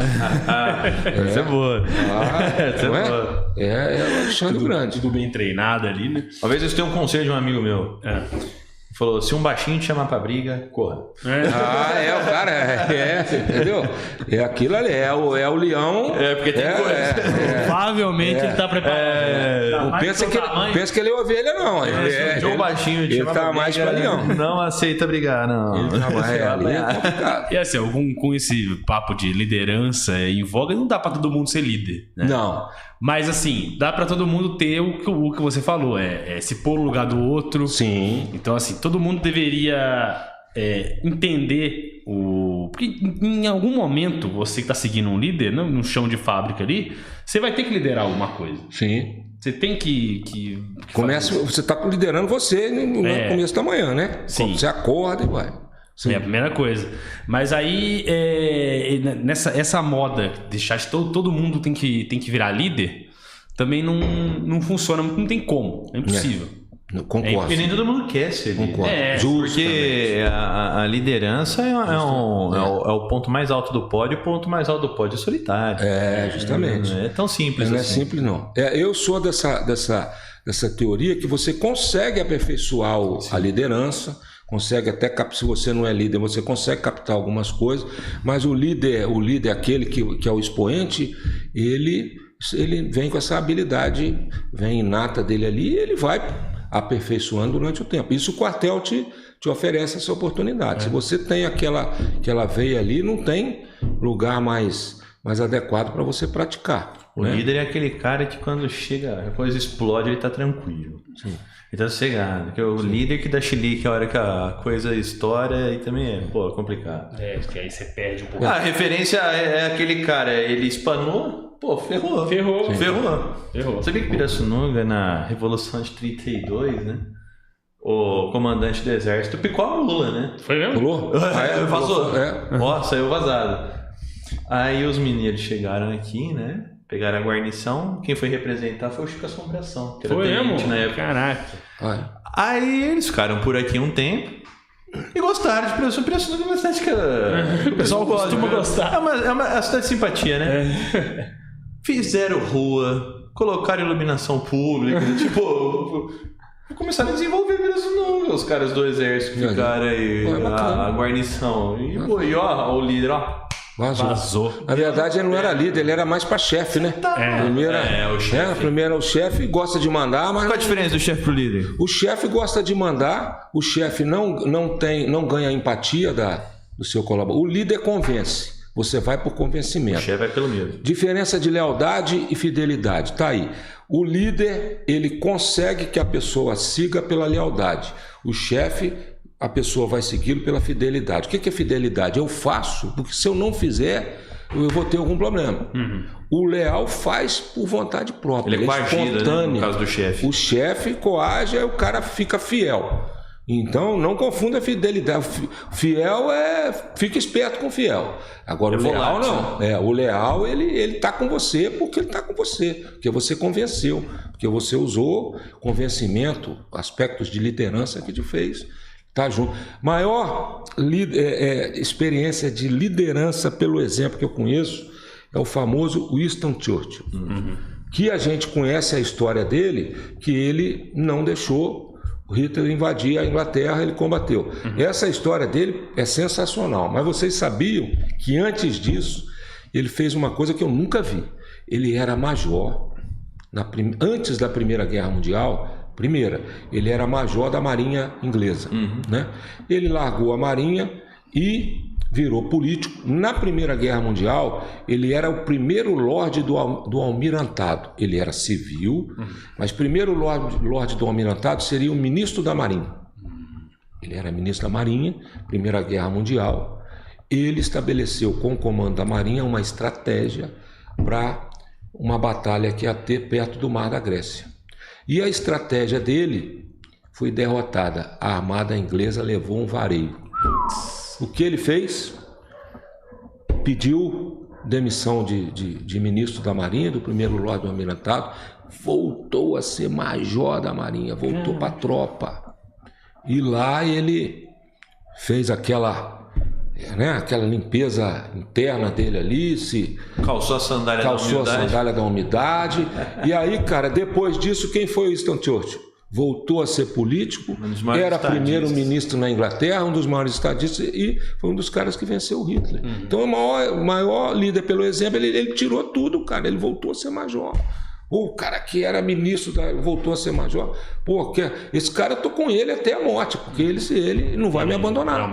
Fez errado, mas ele voltou. Então, isso é a liderança. E na verdade quem segurou a onda na Segunda Guerra foram os britânicos. Britânicos, foi eles ali. Só faltava aquilo para Hitler dominar. Aquele filme Dunkirk lá é muito legal, né? Os britânicos estão cercados na França, né? Sim. É do Nolan esse aí? Do Nolan. E fala, quem tiver barco, bote, canoa, boia, vai lá buscar a galera. Galera foi em peso buscar os soldados na praia lá. Porra, galera.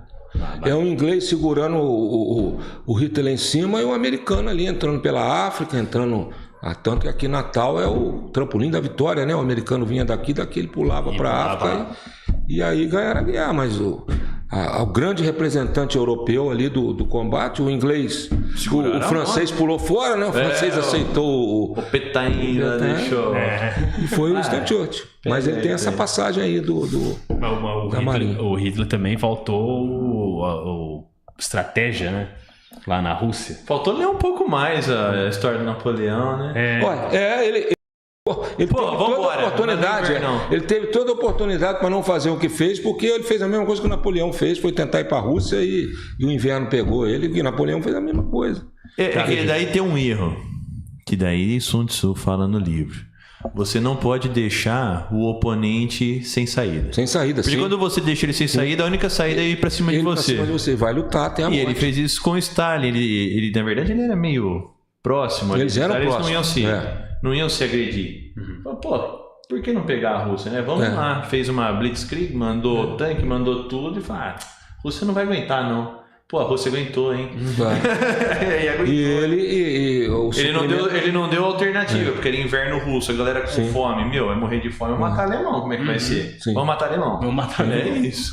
A logística que dá ritmo ao combate. Então ali a logística matou ele, o frio. Já era. Ele não tinha como bancar a coisa. Continuar invadindo, não tinha como voltar. Dividiu a frente de batalha. O russo estava mais acostumado com o terreno, e Napoleão já tinha feito essa mesma besteira. E ele errar uma vez... Que bom que ele errou. Nossa, ainda bem. Tem aquele ditado, né? É melhor aprender com os erros dos outros do que com o seu. Eu não concordo muito. Eu acho que a gente, quando erra, a gente aprende mais, mas às vezes a gente não tem direito. Às vezes por você exemplo, erra uma vez só e dança. Você vê o padre do balão. Eu não vou andar de balão. Não vou andar de balão, sim.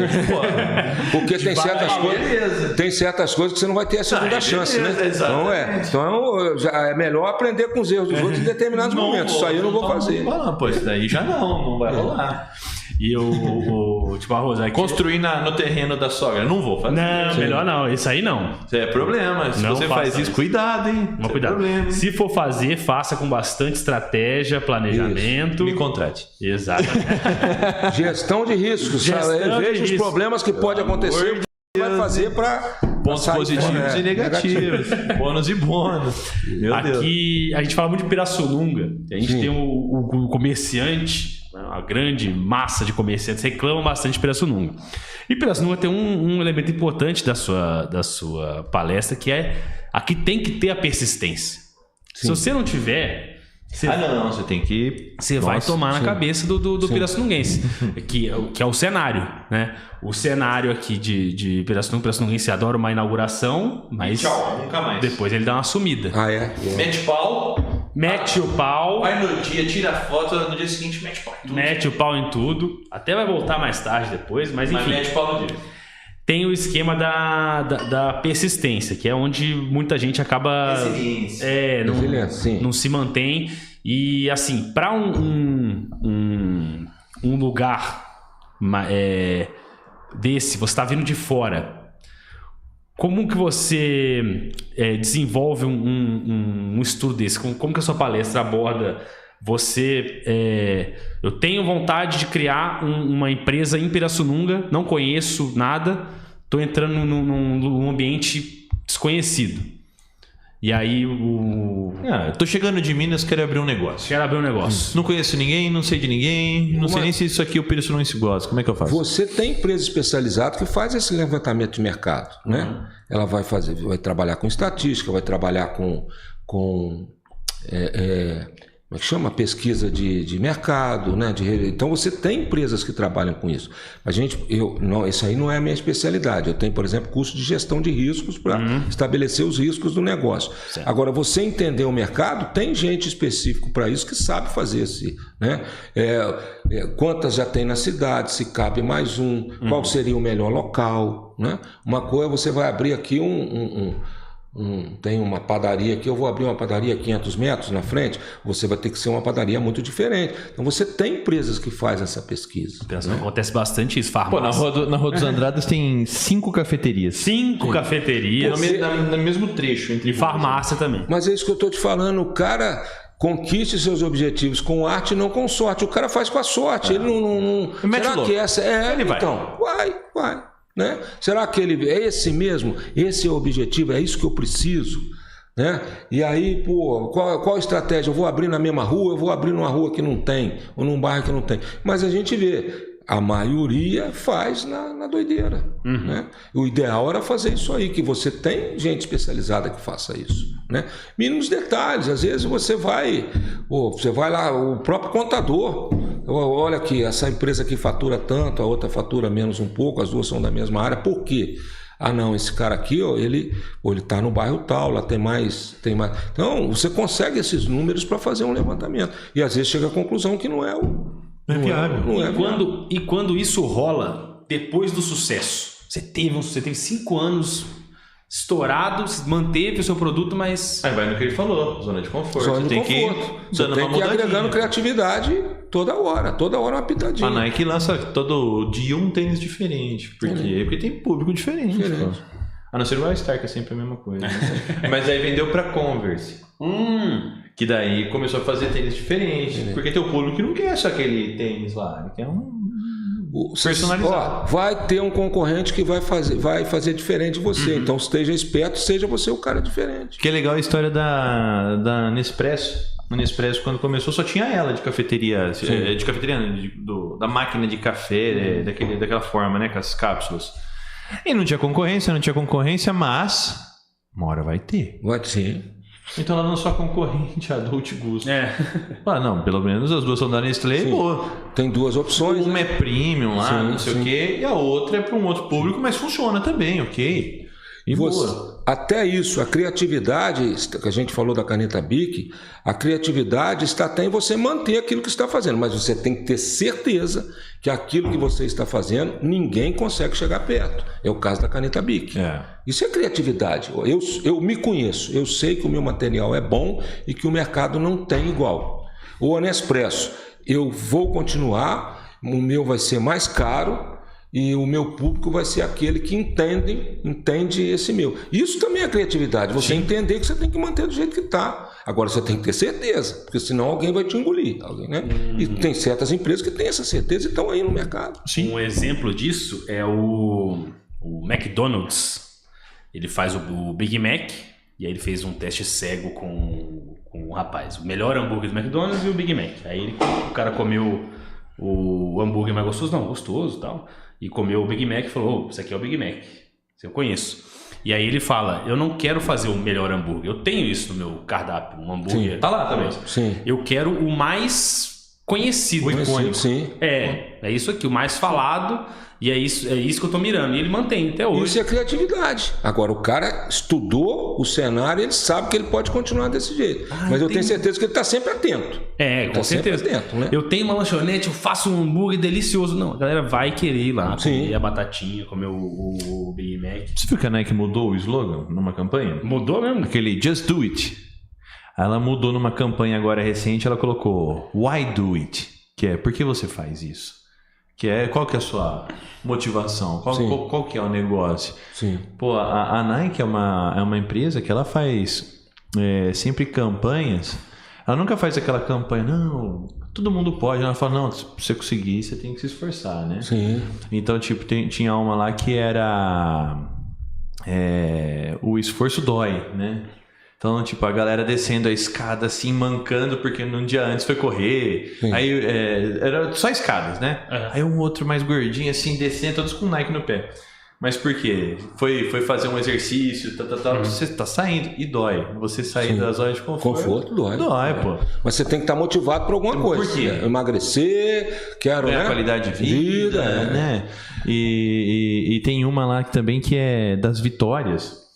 Que fala assim, eu sou ruim, é o William Dafoe, o Duende Verde narrando, né, a propaganda, é como se fosse a Vitória falando, eu sou ruim? Não, eu quero ter tudo, eu quero ser o primeiro. Falando com ele mesmo.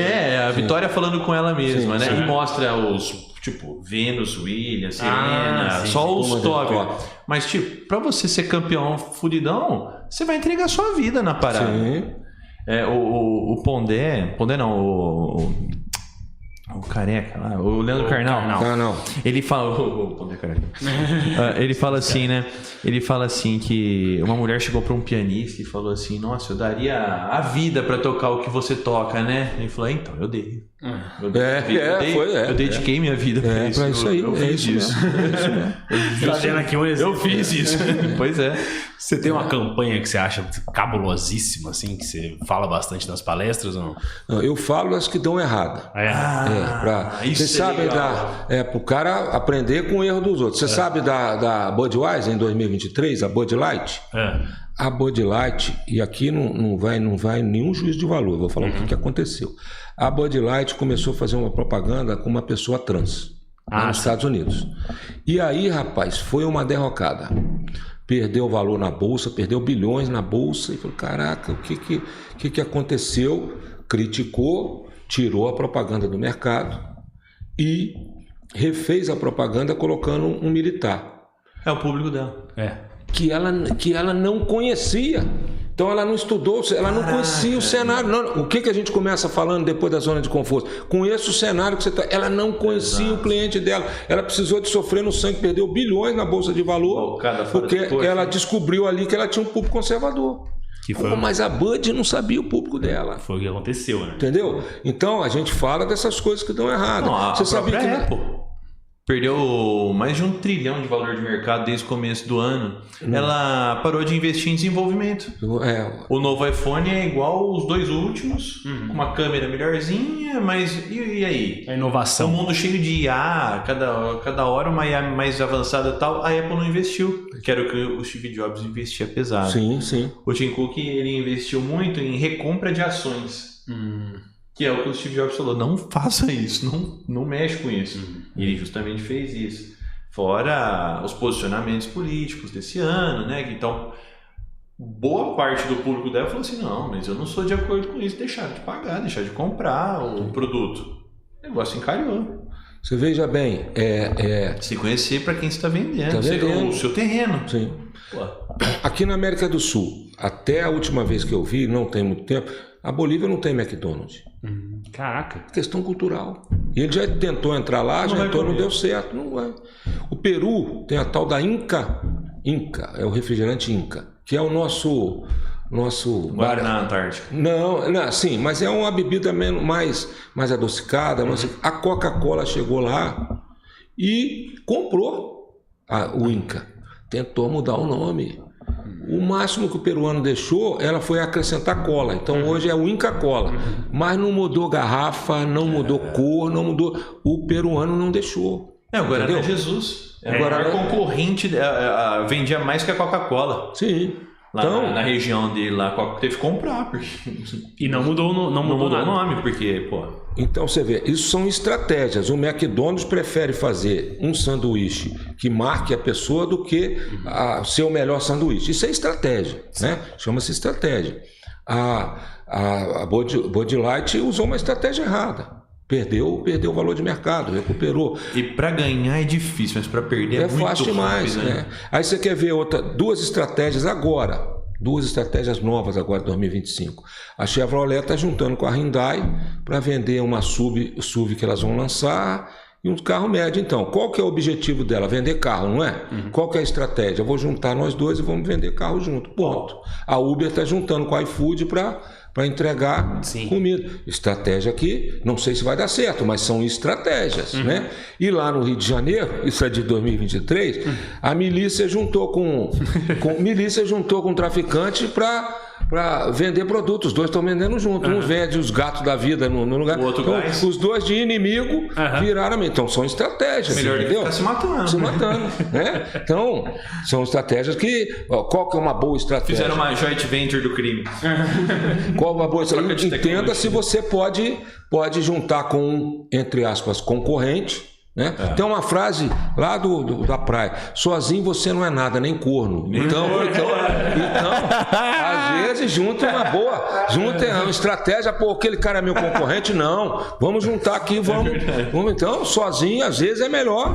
Você tá sozinho, você não é nada. Então, isso são estratégias que às vezes dão certo, né? Vamos ver como é que é. O McDonald's não deu certo na Bolívia, ele entendeu. Isso são estratégias de negócio. A nova estratégia do McDonald's é entrar em toda a cidadezinha agora. Ah, é? A gente achou que a gente tava... McDonald's vai virar Sununga. Aí foi um pouquinho de tempo, foi a Porto Ferreira. Que isso? Já tá lá também. Cadê? É tipo a Mogiana chegando na cidade. Engraçado, né? Você pega o McDonald's...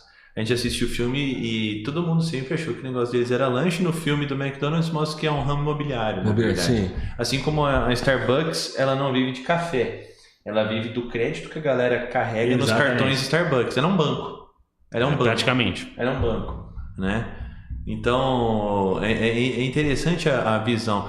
E vendo também essa questão de perda de valor, a Jaguar é uma empresa também que deu uma outra bola foríssima. O logo, né? Acho que foi o logo que ela mudou. O logo, a campanha por geral, né? Porque tem um público majoritariamente conservador. Britânico, aquela coisa, os carros clássicos. Sim. Ela abandonou tudo isso para fazer uma coisa extremamente inovadora e tal, ok, mas nada a ver com a história. Assim. Pô, o negócio perdeu o valor de mercado absurdamente, quase quebrou a marca. Tiveram que voltar tudo para trás. Imagina o que gastou. Mas, gente, não tem uma pesquisinha? Meu Deus. Mas hoje, gente, hoje tem esse lado muito aí quer ser disruptivo. Disruptivo. Essa tal da disrupção tem que ter limite também, né? Às vezes não é o momento, calma lá. Tem um arquiteto muito famoso, que é o Mies van der Rohe, que criou a frase "menos é mais". Ele que fez o grupo Menos é Mais? De pagode? Ele fundou. Tá, beleza. O Mies van der Rohe, alemão lá da Bauhaus, ele fala assim: antes de ser, é melhor você ser bom do que você ser inovador. Sim. Então primeiro tem que ser bom. Sim. Se vai ser um negócio inovador, você pensa depois. Se vai ser um negócio bonito, se vai ser um negócio diferente, pensa depois. Primeiro tem que ser bom. Por tem isso que a gente funcionar. criou o bom por bosta. Bom A gente por bosta, começa com Não bom. é ótimo por bosta, é bom por bosta. É bom primeiro. Porque o ótimo é inimigo do bom. Então é melhor você ser bom do que ser ótimo. É bom por bosta. Né? Ficar na média constantemente é melhor do que ser ótimo um dia e péssimo no outro. Ou como diz o Nelson Piquet, na merda. Na merda. Na boia. Boa. Nelson Piquet, que ganhou muito, mas o que você falou? Era uma época que o Brasil tava ganhando muito também. Não, Esse é o Ricardo, o último cara que Isso. veio, porque tava ganhando muito, mas ele é um daqueles caras que assim, eu vou ganhar e acabou. Como o Senna foi também. Sim. Eu vou ganhar e acabou. Rubinho foi um ótimo funcionário. Funcionário, justamente. Um ótimo funcionário. Um funcionário do ano. Sim. Mas não foi campeão. Porque para ser campeão, meu amigo, Determinação, foco. você tem que querer o que é seu, você tem que querer o que é do outro. Eu vou ser campeão. É isso aí. Eu vou ser campeão. E boa. E o que esse arquiteto fez aí? Que você tava falando? Ele fez a frase que é melhor você ser bom do que você ser diferente. Mas o que ele construiu, que você falou? Ele é da Bauhaus? Ele era da Bauhaus. Ele, Walter Gropius, Pierre Mondrian. A gente tem aqui Todos do da lado Bauhaus. um rapaz que teve a estratégia do terceiro ano, ninguém sabia o que queria fazer assim, da vida. O Caio falou, eu vou fazer faculdade aqui, vou morar aqui. Foi assim? Foi meio que assim, o que eu sempre gostei de fazer? Desenhar. O que dá pra fazer com desenho? Design, arquitetura é legal, é isso. Beleza. Eu gosto de desenhar. Conquistou seu objetivo com arte e não com sorte. Exatamente. Me divirto com a minha profissão. Gosto pra caramba. Faz o que gosta. Você não trabalha, você faz o que gosta. Tinha mexido com obra alguma vez na vida quando você era adolescente? Nada? Você tá maluco? Não sabia nada, só sabia que mexia com desenho. Falei, eu gosto de desenhar, é isso aí. Foi uma diversão. A faculdade foi uma diversão, o trabalho aqui é gostoso, é um prazer danado, é uma diversão. Sucesso chega pra quem faz o que gosta e que goste muito. Gosto aí muito. vai vir. Tem que gostar muito das coisas que você faz. Tem que gostar muito. Gosta que você passa aqui na frente, tá a caminhonetinha, 11 horas da noite. Fica aí. Ela fica aí bastante. Madrugada. Ô, Tio Barrosinho, nessa fase, você aplica o que você ensina com as suas palestras, com... Veja bem, nós estamos na fase agora de provocar insight na pessoa, no empreendedor, entendeu? Depois daquele passo, se ele quiser aprofundar em algum item desse, aí a gente consegue fazer um estudo, né? Legal. Fazer uma imersão dentro da empresa. Legal. A gente também está começando lá um projeto de trabalho em conjunto com uma profissional que faz perfil comportamental. Então ela vai fazer um perfil comportamental da empresa e a gente entra com esse trabalho aí de quer aperfeiçoar aqui a parte de liderança das pessoas. Perfeito? Então esse é um trabalho que eu ainda não fiz, mas tive o privilégio de fazer isso, ter uma imersão de 38 anos na aeronáutica praticando isso. Então a ideia é essa, então vamos aqui passar uma semana, 15 dias na sua empresa, porque vocês já viram falar na cara de paisagem? Né? Você está ali dentro, não está enxergando mais o que está acontecendo. Então, para a gente fazer um trabalho, eu tenho que chegar lá e olhar tudo que as pessoas estão vendo, mas não estão enxergando. Né? E aí depois a gente vai tentar aperfeiçoar, sem querer inventar a roda, porque aquele cara que está ali dentro, ele entende muito mais daquele negócio do que eu. Mas a gente de fora, a gente consegue...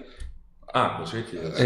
Colocar alguma ponta que está solta ali e fazer os arremates. Essa é a ideia, entendeu? Ainda não tive a oportunidade de fazer aqui no mundo privado, mas fiz isso e é um grande sonho meu, poder ter uma oportunidade de entrar numa empresa que a pessoa acha que eu possa contribuir, sem vínculo, para entrar lá, ver, prestar o serviço, sugerir e sair. Bacana. Consultoria. Pô, legal. E tem palestra sua aberta ao público ou você tá com sua palestra fechada? Não. Ontem, e direto de Curitiba para cá. Ontem nós fizemos 2 palestras lá para a turma da manhã e para a turma da tarde lá na usina Ferrari. Essa foi fechada. Mas dia 7 de outubro, dia 29 de setembro, a gente vai fazer um podcast aberto com uma comunidade cristã de Curitiba.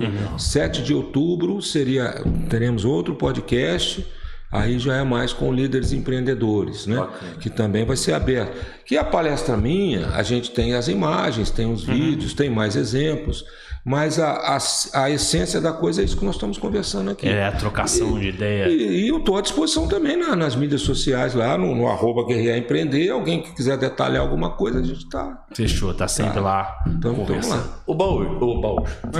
Baúcha aqui em cima. Baú aqui do lado. Barroso.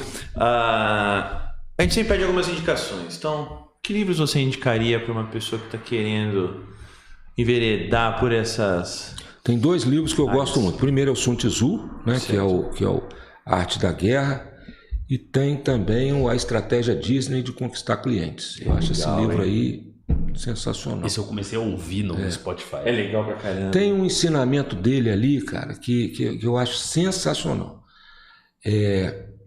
Nós temos que entender qual é o nosso Mickey dentro da nossa empresa, né?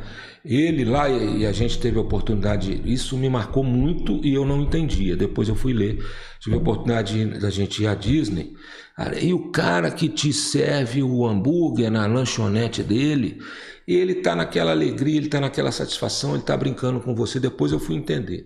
Uma das estratégias é isso aí. Todos ali são equiparados ao Mickey. Todos ali são artistas do espetáculo. Então, aquele cara que está te entregando um hambúrguer, ele tem que entender que naquele momento ele é o cara mais importante do parque, porque ele está atendendo a minha necessidade.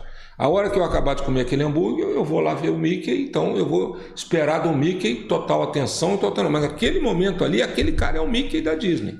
Então, todos são artistas do espetáculo, lá eles falam isso, né? Pô, mas eu não estou na Disney, eu preciso disso para minha empresa. Meus amigos, ano que vem tem Copa do Mundo. Aí aquela família ali sofrida, economizou dinheiro um ano inteiro para chegar ali e comprar uma televisão 4K, que é a televisão mais modosa para ele ver a Copa do Mundo. Aí ele entra dentro de uma loja para comprar a televisão 4K, ele é tratado mal pelo vendedor. Porra, a televisão 4K daquele cara é o Mickey. É o Mickey que ele queria, é o hambúrguer da Disney. Então entenda que eu tenho que tratar aquele cara da melhor maneira possível. Eu sou o artista do espetáculo daquele cara ali, que é oferecer para ele a melhor televisão e tratar. Porque aquele cara talvez nunca vá à Disney. A Disney dele é comprar uma boa televisão. E por que eu não vou tratar aquele cara bem? Então cada um tem que entender qual é a sua Disney. A minha Disney é vender uma televisão e que aquele cara saia com a melhor experiência da coisa. Então não precisa ser a Disney para estar sempre ali rindo e tratando as pessoas bem. Entenda qual a sua Disney, né?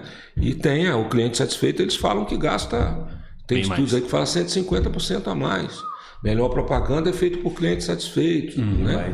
Então qual que é a sua Disney? E eu vivenciei isso lá sem saber que, para mim, aquele cara era simpático porque era simpático. Não, ele é simpático porque é uma política, doutrina da empresa. Para entrar lá, passa por todo sim. Então, aculturamento. Esse livro ensina isso tudo aí, né? E aí você, quando vai vender uma televisão, ali você tá sendo o Mickey da sua empresa. Faça isso da melhor maneira possível. Bacana. A Arte da Guerra e o método Disney. A estratégia Disney de conquistar clientes. Sensacional. 70% dos visitantes da Disney retornam. Caraca. 70%. Aquela experiência ele não vai ter outro lugar. Então, só lá. Mas às vezes foi uma experiência ruim que ele não quer voltar lá nunca mais. Sim. Tá certo? Não, 70%. E os outros 30% eu vou te dizer que às vezes não volta por falta de grana. Né? Exatamente. Eu mesmo quero juntar de novo para voltar lá na Eu já gostei de ir no Hopi Hari. Um lugar muito bacana. Entendeu? Então. E voltei no Hopi Hari. Voltou no Hopi Hari? Lógico. 3 noites do terror lá na época do colégio. E você vai voltar de novo pro Hopi Hari? Agora a noite do terror é qualquer noite. Qualquer noite. É meio. Não sei, a manutenção dos brinquedos. Tá meio estranho, velho. Foi complicado ali a situação. Brincadeira, pessoal, cola no Hopi Hari. Ali é difícil. O Hopi Hari não tá pagando. Mas ali Pô, o que você faz depois que acontece um negócio desse, cara? Que negócio? Na sua empresa? A menina, o acidente da menina. Morreu um rapaz em Olímpia agora, no parque. Caiu do negócio. E aí? Né? Tipo, paga indenização, segue a vida. Segue a vida. O pessoal vai esquecer. Aconteceu, parceiro. O que vai fazer? Assume a bronca. Coisa que as pessoas têm que aprender. Assume o BO. Assume o BO. Deu BO, assume o BO. Vai ser preso, então. Assume o BO, filho. Assume o BO. Se a sua responsabilidade faz parte disso aí, assume o BO. Assume o BO. Então, beleza. Ô, Barroso, aqui nesse podcast, que vai ficar gravado até quando existir YouTube. O YouTube. Isso aqui Até o Elon Musk comprar o YouTube. Quem quiser voltar pro início e ver os primeiros pilares, vai conseguir voltar agora, porque isso aqui tá tudo subindo pro YouTube. Então, enquanto esse podcast estiver vivo, vai tá online. Nós três. Nosso papo. Então a gente gosta de entregar esse microfone para você, né? Primeiramente agradecer você ter vindo lá de Curitiba, né? Verdade. Pagamos a passagem dele. Verdade. Sim. Eu fui buscar ele de carro. Sim. E agradecer muito a sua presença, muito bacana o papo nosso. E falar o que você quiser, o tempo que você quiser, fica no microfone. E deixar a mensagem, deixa suas redes sociais mais pro final também. Então é seu o microfone, pode desce tomar pra você. Se quiser, pega e leva pra casa. Olha, primeira coisa, é sempre satisfação, como diz, satisfação e alegria, né? Estar em Pirassununga, é um lugar que eu adoro. Eu, a minha esposa, nós adoramos isso aqui. Então poder estar aqui, ser convidado por vocês, Caio e Matheus Testoni, para divulgar o meu trabalho. Não tem coisa melhor, né? Eu estou fazendo o que eu gosto muito num lugar que eu adoro. Tá? Então, agradecer a oportunidade de estar aqui com vocês, agradecer a Tecasa e o Workdot. Agradecer a Tecasa e o Workdot, agradecer a vocês. Fico à disposição. Se, como diz o Augusto Cury, né? A intenção minha é sempre poder colocar uma vírgula na vida de vocês aí, de quem está ouvindo, de quem vai ouvir. E se eu conseguir colocar essa vírgula, eu já fico satisfeito. Então, muito obrigado. Estamos à disposição lá nas mídias sociais, até no TikTok. Está viralizado no TikTok. 222 mil visualizações, a história do óculos Ray-Ban, que tem tudo a ver com militarismo. E 186 mil visualizações na técnica de dormir em 2 minutos do exército americano. TikTok. Essa o Caio ia se beneficiar. Essa noite foram 3 horas. Aí, ó. Nosso recorde é 6. Muito obrigado. É um prazerão a gente ter curtido o tempo. Foi todo nosso. A gente não viu. Foi todo nosso. Nós agradecemos. Estamos à disposição lá em Curitiba. Quem quiser passar frio, lá não tem miséria. É com a gente lá mesmo. É lá mesmo. Problema, Quem quiser comer a carne de onça, que ontem... É lá também. Ontem eu comi a carne de onça, a gente fez aqui em Pirassununga, estava muito gostosa. E, bom... Carne de onça é o prato curitibano. Prato curitibano. Top 10 pratos com carne crua do mundo. Carne de onça. Junto com o steak tartar, quibe cru, tá carne de onça. Carne de onça. 8 delas devem ser do Brasil. Prato curitibano. Carne crua. Shark, carne de sol, jabá. Isso é bom demais. Gente, muito obrigado. Quem ficou até o final do episódio, dê o seu like, se inscreva no canal e siga o @guerrear_empreender. Guerrear e empreender, senhores. Isso. E o @Bom por Bosta Podcast também. Segue lá no Instagram. Muito obrigado, Barroso. Muito obrigado, Caio. Né? Episódio 64. Estamos nos aproximando dos 70. Exato. Falta pouco. 70.